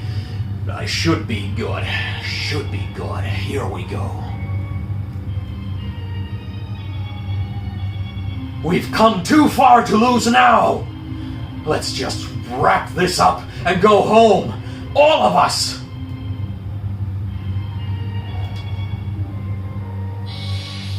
Never stop. Never give up.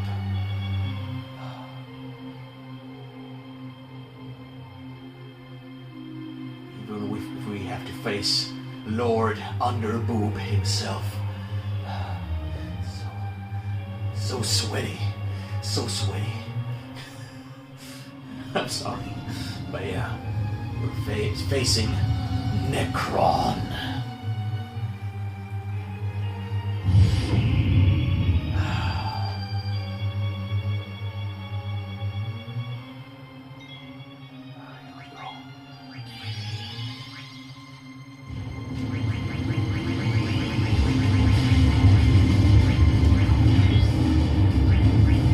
Now throw a wing edge. That was only 1,000 points of damage it did to Eiko.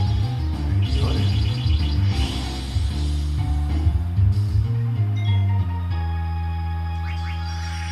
Holy, let's see how it likes that. But yeah, it's basically like the Grim Reaper, basically. Well, that's how I interpret it. If you want to create a world beyond life and death, you have to deal with this guy. Blue Shockwave. Oh, that's rough. Okay, now Eiko, you did your. Oh, that's pretty bad. I expected a lot more. But yeah, like, Eiko got to fire her holy one time. The rest is just gonna be healing. Heal, heal, heal for all you're worth. And I have elixirs if that becomes a thing. Thunderaga, is that gonna hit Freya and she's gonna die? Yeah. Freya's gonna die here. There you go, but characters are gonna go into trance. Very good.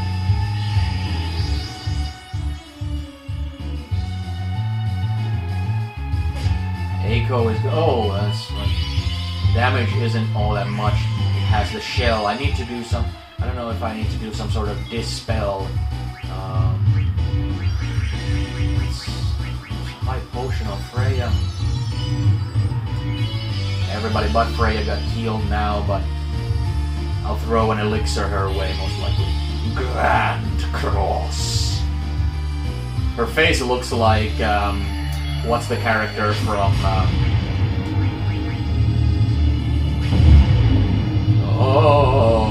Oh my god. Let's hold on. Thankfully, if Eiko doesn't die, I'm gonna be real happy because she can now cast 2 spells. So, she casts like...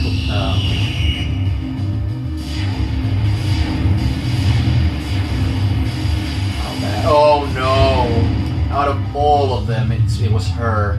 Oh no! I need to hurry, really. Oh man! Oh, Winged Edge did such miserable damage. Thankfully, Phoenix down, and oh man, this might be a lot rougher than I thought.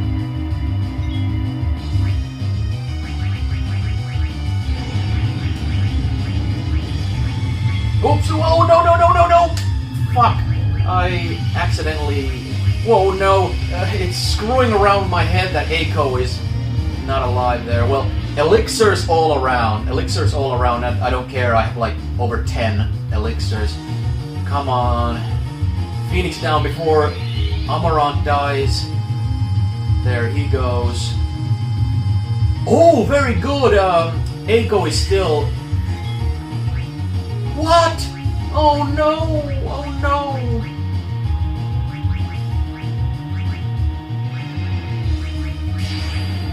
Oh no! Come on now. Can I pull this off? Come on now, life and then Hiraga. Between the 2 characters, that's gonna be... Oh no, he's orange. That means that he's like... Oh man, well at least she's gonna get all of that. So there's still a chance. And she can cast 2 spells. Thankfully she has MP, Blue Shockwave. Oh no, what is this? So, Hiraga on herself and life on Freya. I have no idea, oh man, like,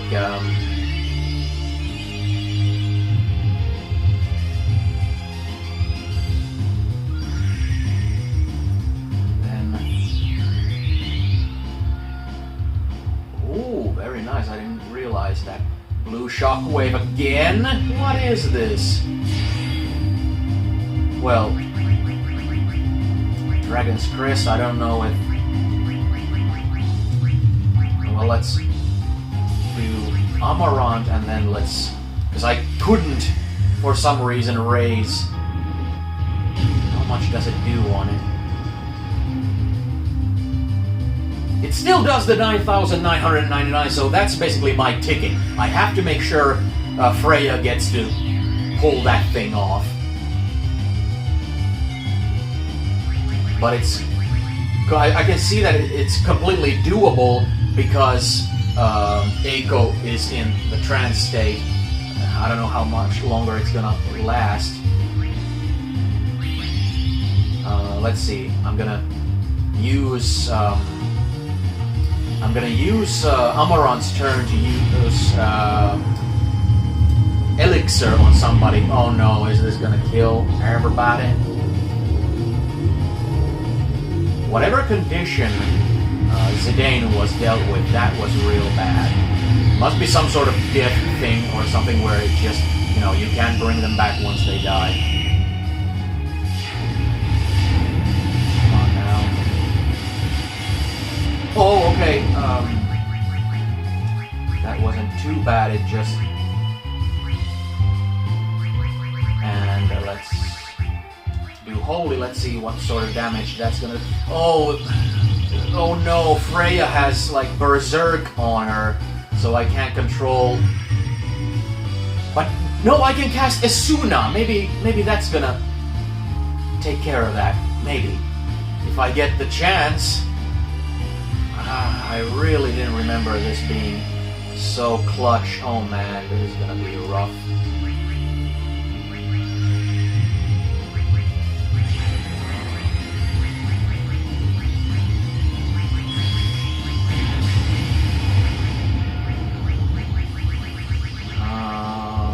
Remedy, maybe that's gonna help some condition that Freya has.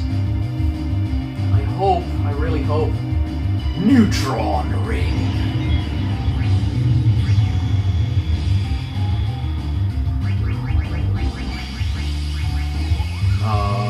Various abnormal status effects. How bad is it gonna be? Let's try it. Oh, is it healing itself? Man, that sucks. But we'll see if Esuna actually does this. For Freya. No! Oh my god, okay. This is rough, this is really rough. Blue shockwave.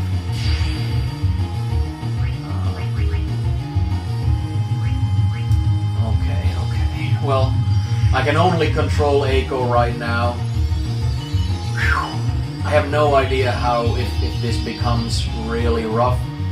I have the sort of feeling where if I need to do this again and again and again, it's gonna come down to luck of just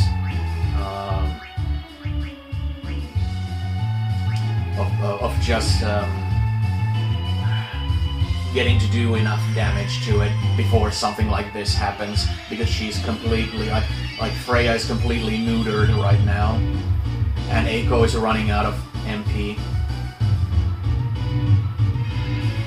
Well, most likely the next thing I need to have happen to her is use an elixir on herself. Yeah, I need that MP back. Yeah, this guy is healing itself more than I'm doing in damage, so Eiko needs to do holy.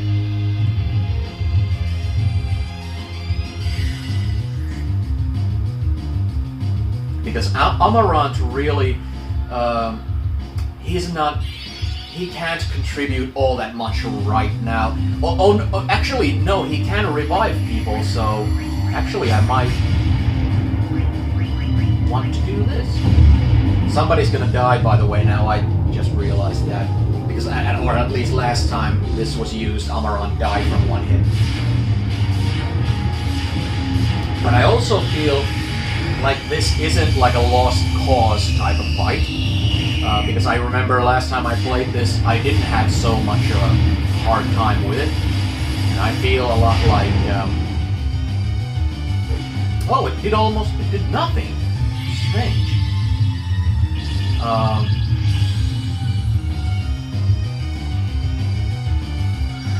I feel like there's a very large, like, factor with luck.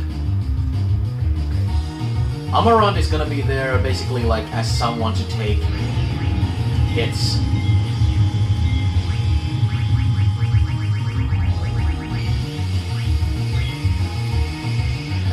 Okay. And also it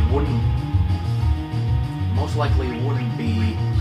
Okay, 9 elixirs. Amarant is gonna use one on himself to just go full health. And Freya, it might be good if Freya died and I could revive her. I don't know if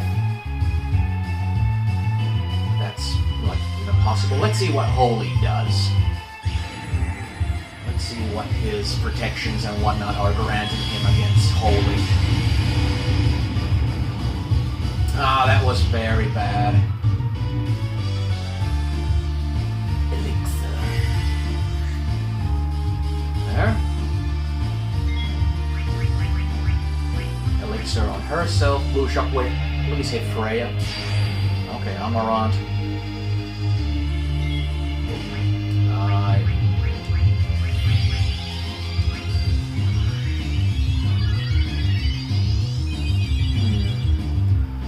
This really isn't.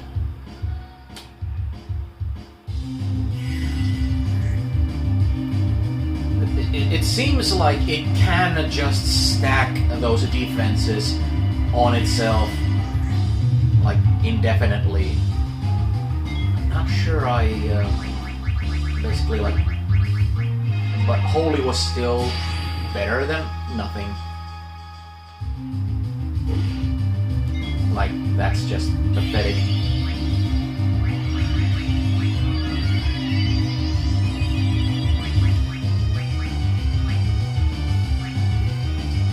He's gonna use an elixir, and those kind of like, what are they called? Like the blue something. They make your target go to like 1 hit point, so it might not matter how much they have health, because it's such a specific number. But I'm just gonna go with this. We'll try our best. Like, let's just toss around elixirs and cast Holy as much as possible. Until we run out of elixirs, but at least the Holy is doing more damage than... I think it did more damage than Necron's like Curaga does, and she hasn't been doing it all the time. Yeah, I remember the Curaga did something like 2,000 or something. Come on now, I have no idea if I'm close or if I'm far.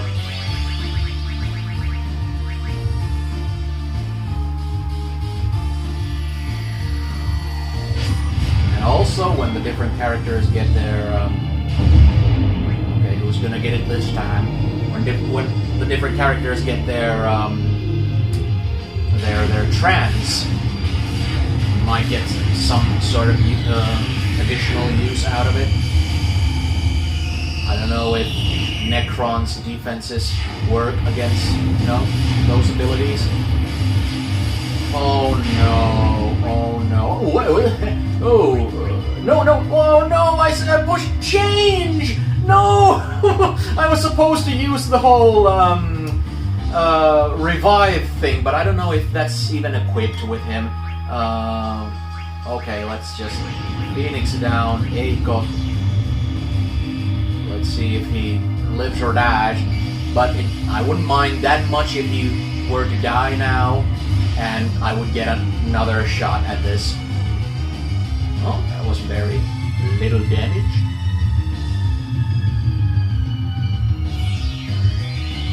And I don't think death cleanses any of the effects, like the statuses. So, blue shockwave. Who? Okay. Let's heal us up a little bit. Oh, okay, good. Elan. Okay, Demi Shock. Okay, revive. Okay, let's do that. Like 2 hit points, 1 hit point. This is like as desperate as it gets. But let's see what this looks like. Revive.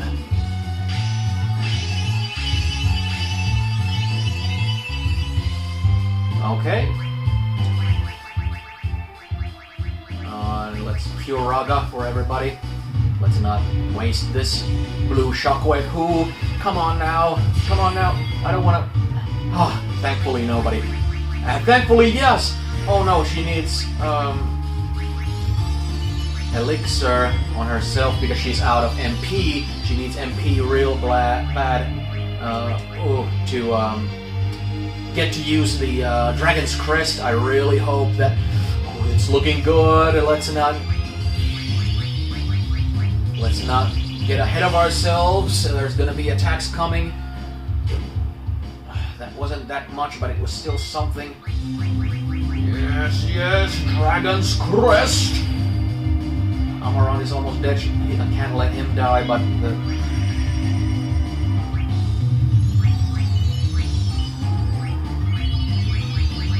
I wonder if these throwable things will be empowered when he's in his trance mode.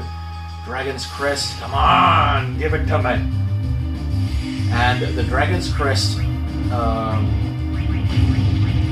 didn't weaken as he built his defenses. It's still 9,999. So that's my ticket. As long as I get to do that. Why defy your fate? I did it! I did it! Yes! That was dramatic. That was great. Like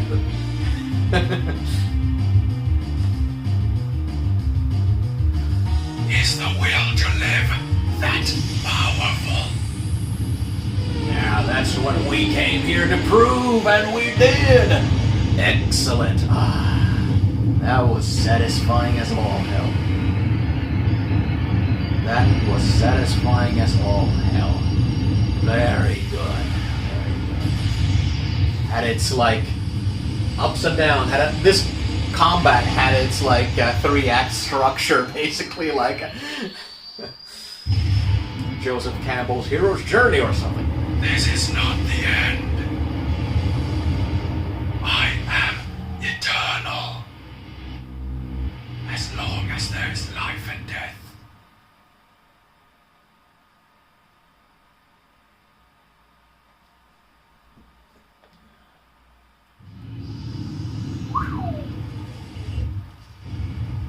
It's like in the ending of Lord of the Rings when hobbits return to Shire. It's like, how could we return to the old world and relate with people after the experiences we've had? It's like, god damn. Are you alright? Yeah, but look at what's happening.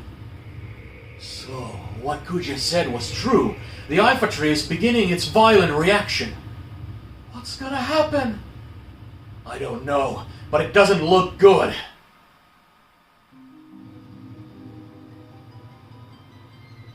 I doubt anyone could have survived that explosion. No! Captain! Mikoto, they are still alive. What? Where are they? Over there. The Hildegard is probably closer. You, the tall one. Sir, I'll get Pluto Knight 8th, ma'am. I didn't ask for your name. Contact the Hildegard right away. Yes, sir, ma'am, sure. Oh, come on now, that sounded like how Kuja talked to the Black Mages. Please be alive, son! Sire, we're receiving a transmission from the Red Rose. Punch it up on the main line! This is the Red Rose. You're not You're not General Beatrix! Who are you? My name is Mikoto. Everyone is alive. You are very close to them. What? How do you know? I can hear him. Who? Prepare to land immediately, son!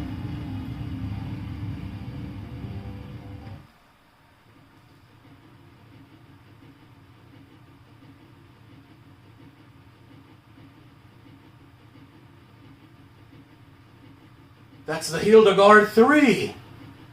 Looks like Sid came to rescue us. Sid! Thank heavens you're all safe, and that's the bottom line. Come quickly, we don't have much time.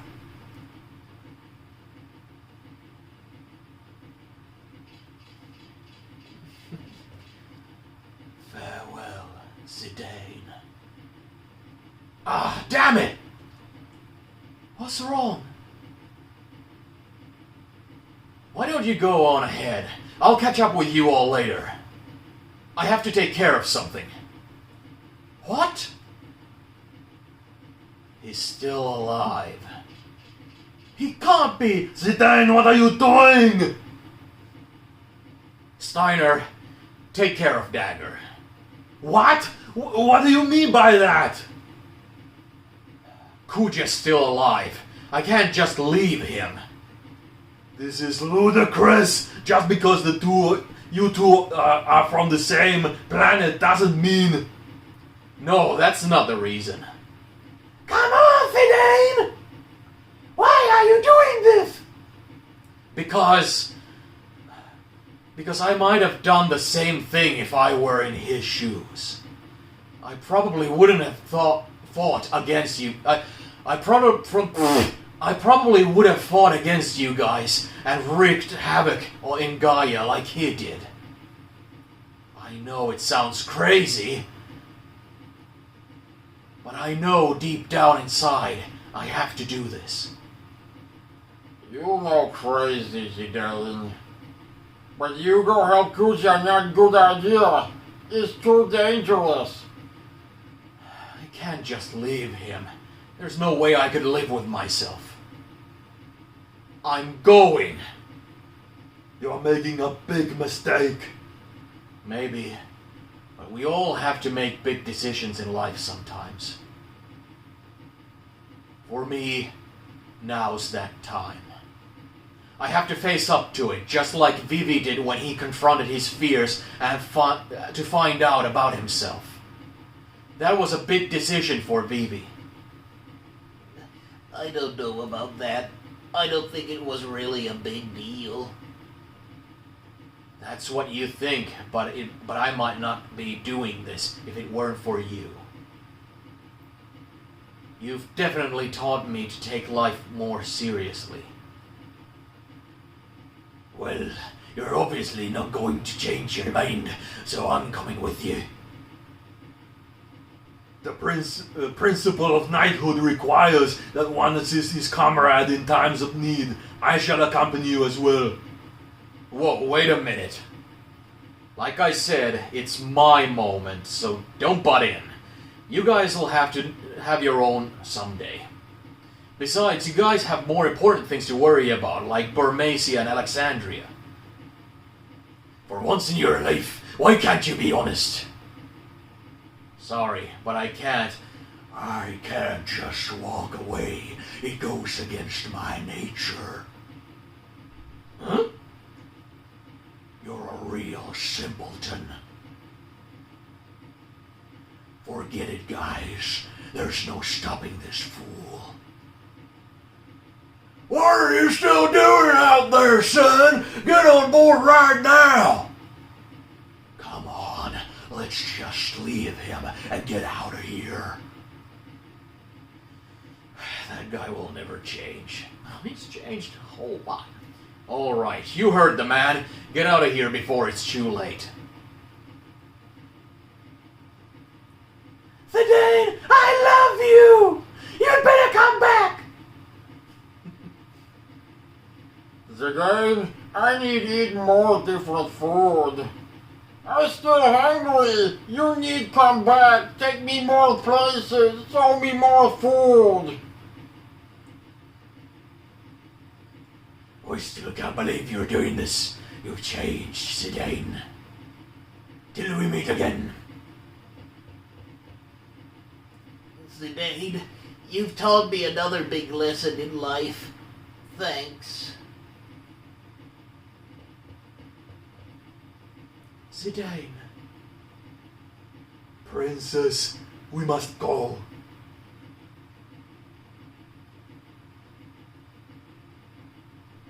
Dagger. I mean, Your Highness. The abduction is over. I can't take you any further. I'm sorry for being so selfish. No, you're not being selfish. You've done so much for us. If it weren't for you, I probably would have led a meaningless life. With you, I was able to see so much of the world and meet so many people. We faced many hardships too, but I think I finally know what's important. I'm so fortunate to have met you. I'll never forget our trip together. Thank you, Zidane.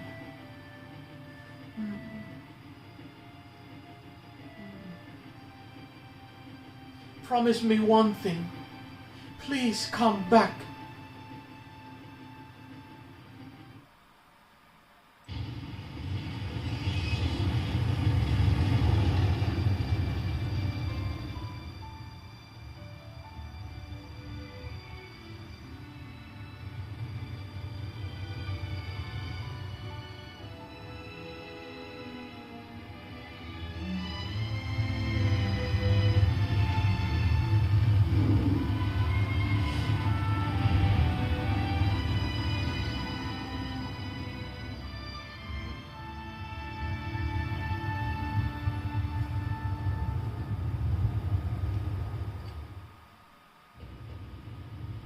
Kuja! Can you hear me? I'm coming to get you! You still have time. Forget about me and go. Just shut up and say where you are! I don't understand you. Okay, here goes nothing.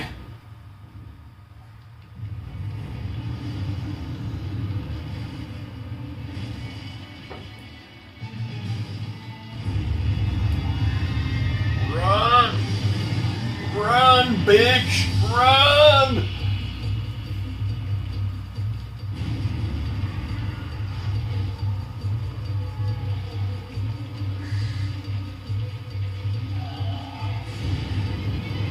Ifatry just won't quit. His job is so over. It's time to retire, Ifatry. Well, seeing who we've been beating up, makes sense that Zidane is just owning this creature.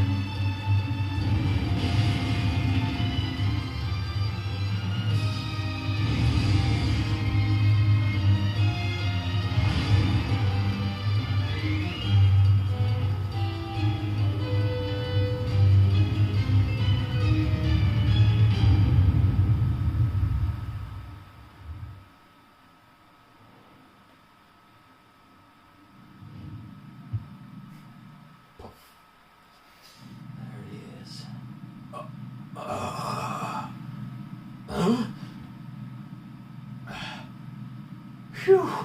Still alive. I guess that was pretty crazy.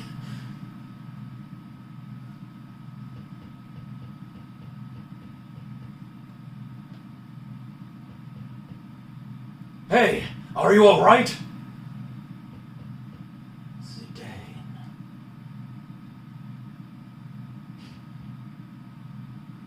What are you doing here? I thought I told you to go. Wouldn't you do the same for me if you weren't... Wouldn't you do the same for me if you knew I was dying? Never mind. Your comrades were able to escape. Yeah. I knew you had something to do with it. I'm glad they made it. Yeah, well, it's our turn to get moving.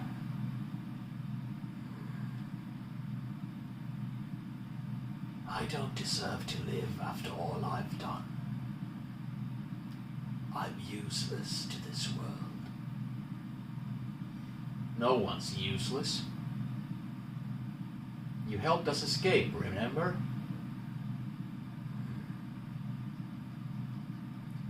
After you guys beat me, I had nothing left, nothing more to lose. Then, I finally realized what it means to live. I guess I was too late.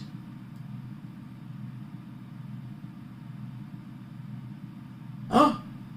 Hey, don't you go dying on me, alright? Huh?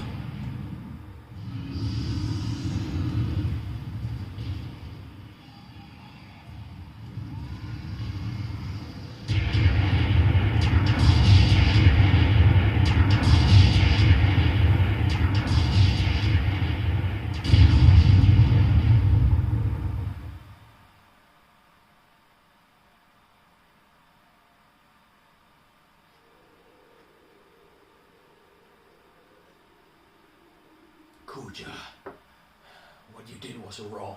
No, Kuja, what you did was wrong. But you gave us all one thing. Hope.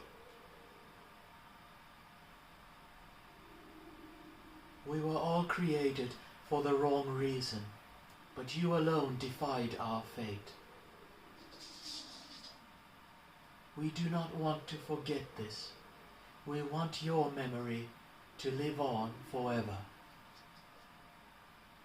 To remind us that we were not created for the wrong reason, that our life has meaning.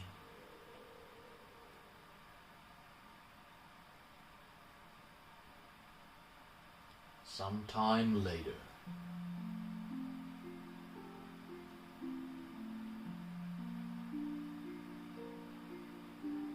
Familiar sight. Theater ticket. So, this is Alexandria. Time is a flat circle. Pick up the pace, will ya? I don't believe it, Vivi! Evie? How do you know that name? What are you talking about? It's me, Puck! How could you forget me? Puck? You know Puck? The Prince of Burbacia? Oh, come on, what's wrong with you? If you're not Vivi, then who are you? I'm... Vivi's son! Yo! Look at all the Vivis! Well, the man's married, you know. I always talked about you, Zidane. How you were a very special person to us because you taught us all how important life is.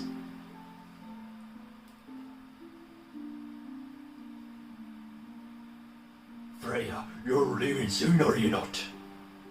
Yes, I can hardly wait to see everyone. Alexandria, I went there 20 years ago.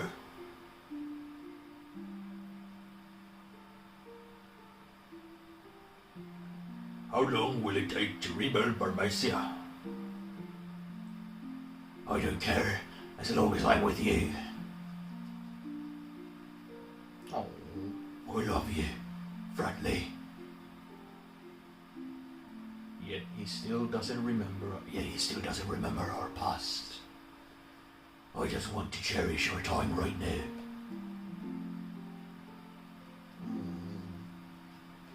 You taught me that life doesn't last forever.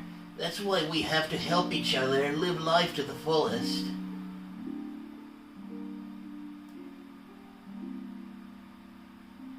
It's time to say goodbye to this room. Save the queen, you have served me well. Name of the sword. My duty is finished here. Farewell, Alexandrion. She wants to go find herself. Even if you say goodbye, you'll always be in our hearts. So I know we're not alone anymore.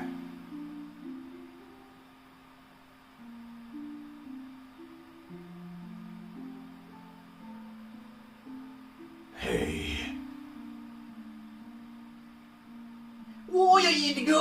Why are you going to Alexandria?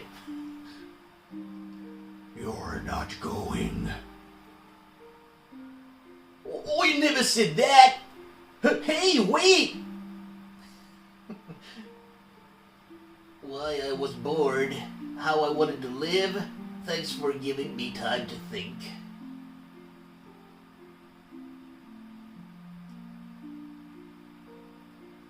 Good food not only delicious,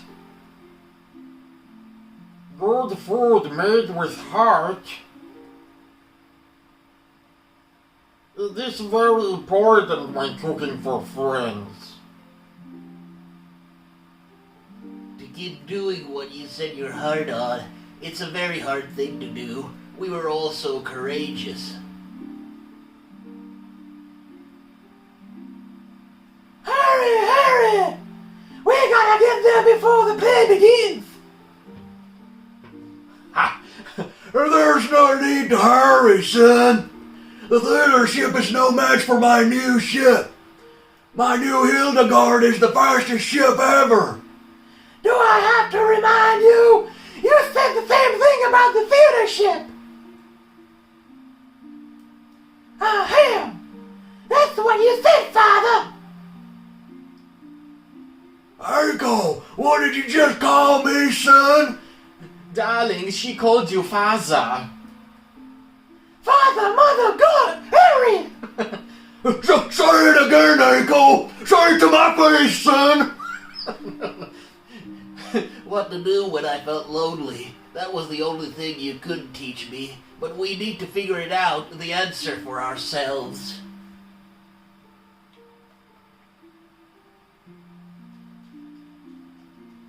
Beatrix, why are you going? Where are you going? Please don't ask. My mind is made up. Wait, listen to me. I never wish to lose you again. Steiner. Let us protect the queen together. Oh, running to his arms. I'm so happy I met everyone. I wish we could have gone on more adventures, but I guess we all have to say goodbye someday.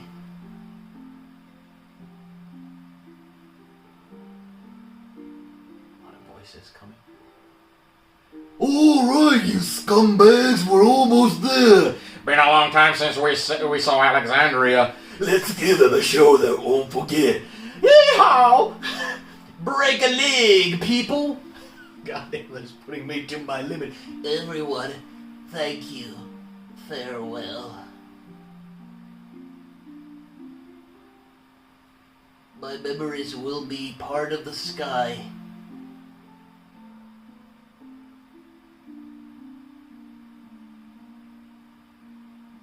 She has long hair again. It's been a long time.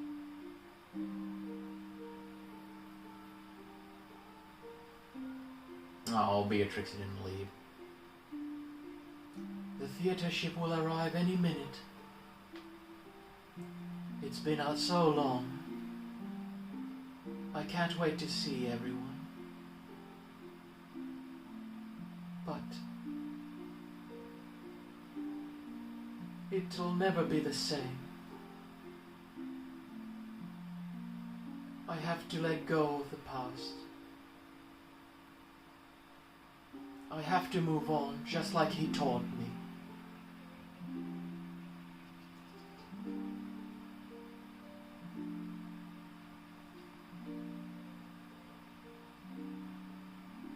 Ladies and gentlemen, yeah. Tonight's performance is a story that takes place long ago. Our heroine, Princess Cornelia, stole from her lover Marcus. She attempts to flee the castle only to be captured by her father, King Leo. Tonight's the story begins when Marcus and Cornelia decide to run away together. And now for her Royal Majesty Queen Cornet, Lord Steiner, and Lady Beatrix. Noble ladies and lords, our rooftop viewers, Tantalus proudly presents I Want to Be Your Canary, yeah!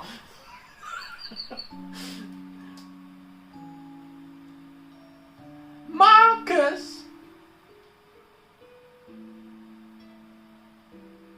Sweet Marcus, I feel love thee more than I should.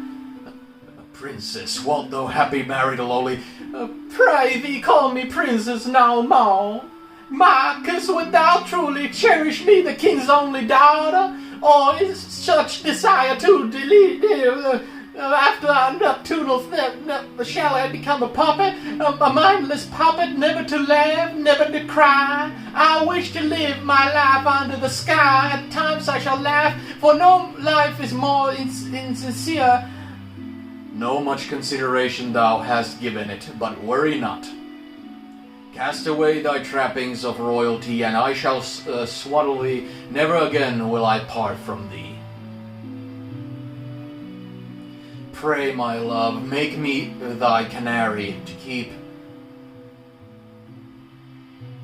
Let us embark on the first ship tomorrow before All my fortunes at thy foot.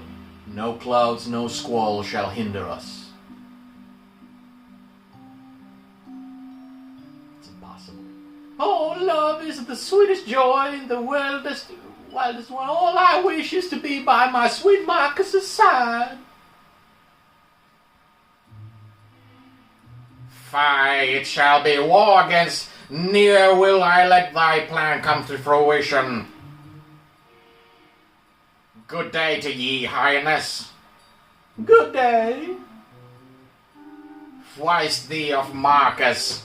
Marcus, what news dost thou bring? This. Ooh!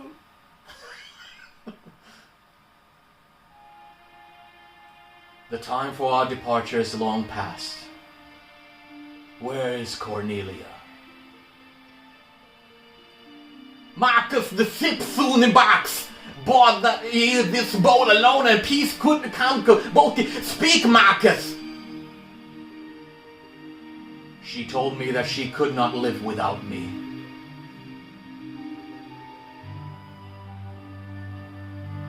So the sun is our enemy too. The eastern sky grows bright. We will not spread our wings as yonder binds joy. My heart, Marcus, we cannot wait any longer. The ship departs. Could she have betrayed me?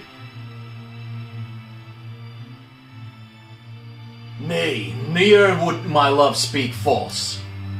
I must have faith. She shall appear if I only believe. As the sun lends me no ear, I pray instead for the wind. I beseech thee, wondrous moonlight, grant me my only wish.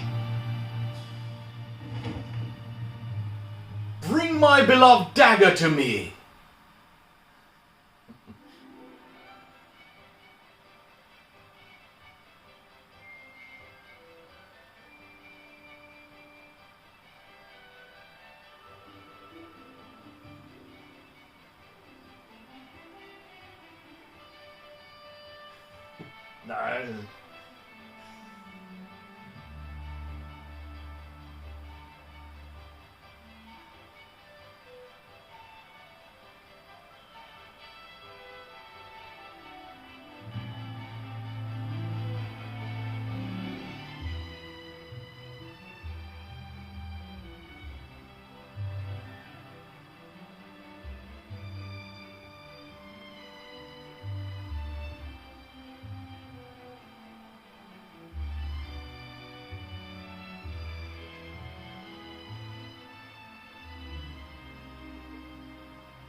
There goes the crystal shard.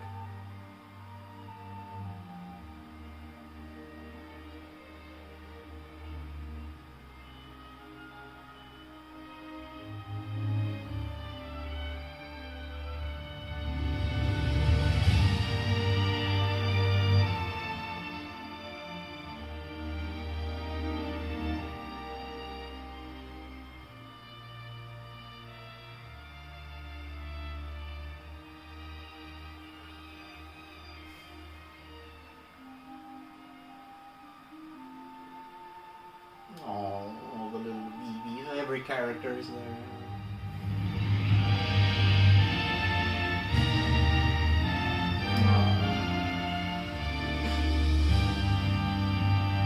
Grab my pork sword. That's bad taste.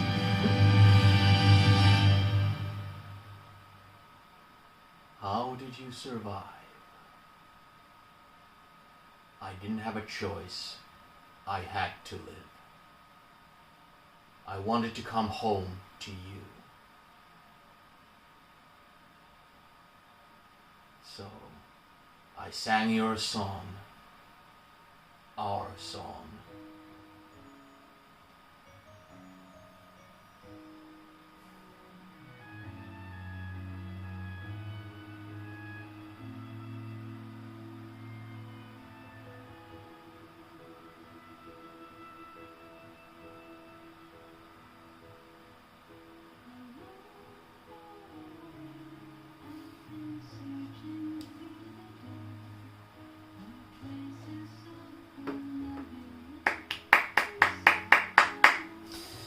What a wonderful game this is. It's every time it's the same thing. I can't get over how well this game does the storytelling side of it, the character stories, the drama, everything. It's so much thanks to the not the quick time events, but the active time events, and you know, it feels like everything is like so well like fine-tuned and like sanded down to like fine smoothness, and like it feels like every possible point in the story is thoroughly thought out. Like how could we tie this better into not only the main story but also every character's story. It's like every character exists so that they have a function in the story to serve the grand narrative and serve the kind of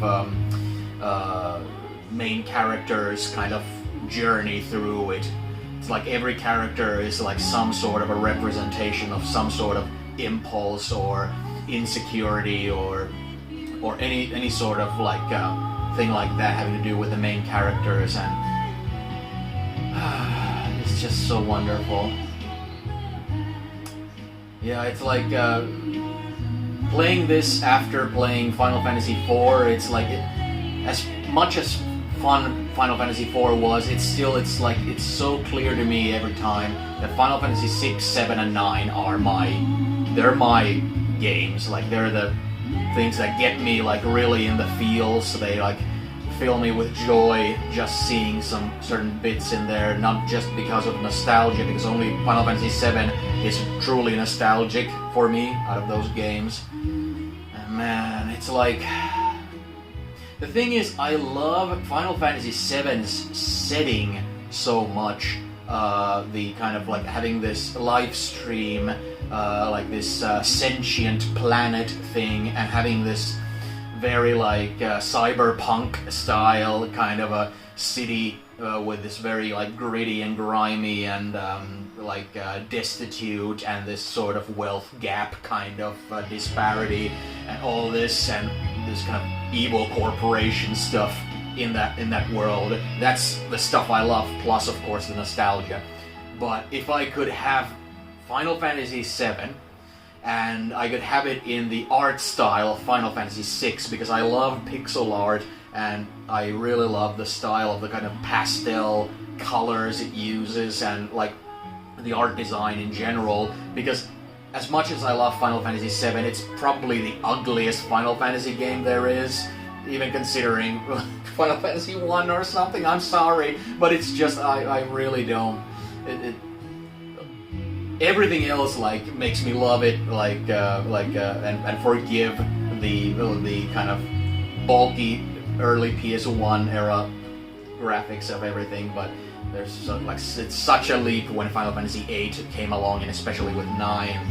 But anyway, I love the design and the appearance and all that of the look of Final Fantasy VI, and I love the storytelling in this one. So if I could have like Final Fantasy VII, the world and the characters and all that, and have it be in the like visual style of Final Fantasy VI, and have the storytelling be as fine-tuned and with the active time events and everything and all that, like as with Final Fantasy IX, it would be like that would be like my perfect kind of thing. But it's not about stuff like that, you know. Playing these kind of games, it's like every one of them has their own unique voice and their own unique lovable bits and parts, and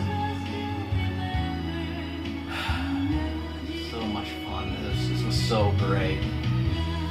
But this is the last Final Fantasy game that really like speaks to me, and one that I would like want to do these videos of where I voice these characters and all that. And while it's a lot of fun, it's also kind of taxing. So I don't think I'll be playing any more Final Fantasy games after this. If I wind up playing something on video at some point, that's something that could come along and all that, but I'm not planning on it. I'll most likely do videos about other subjects later on down the line, but who knows.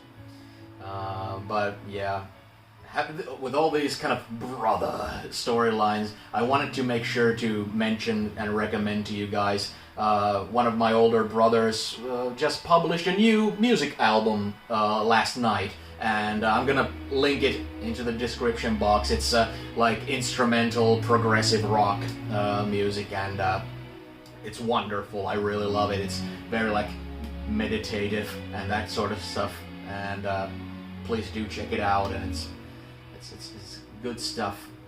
And it's been a lot of fun doing these things. I really appreciated that anybody's stuck with videos of this immense length, you know. And you know, it can be a chore, but I personally like videos like this where I can just listen to them while I'm painting miniatures or doing something like that, you know, so drawing. So hope the ones out there who enjoyed this stuff got their money's worth, so to say. I never tried to like monetize videos or anything like that. If there's ads in these videos, it must be because of the copyright nature of the material. So sometimes YouTube deals with that by slapping ads on it and, you know, keeping the money to themselves. Not that there's any money to be had with these kind of view counts, but who cares? I'm just glad that I got the opportunity to express myself and vent stuff and really just like speak a lot of just surface thoughts out loud and be excited about stuff and share it with somebody, you know, you guys, and getting to hear every once in a while from you that you've enjoyed it. So thanks a lot. I'll see you in the future.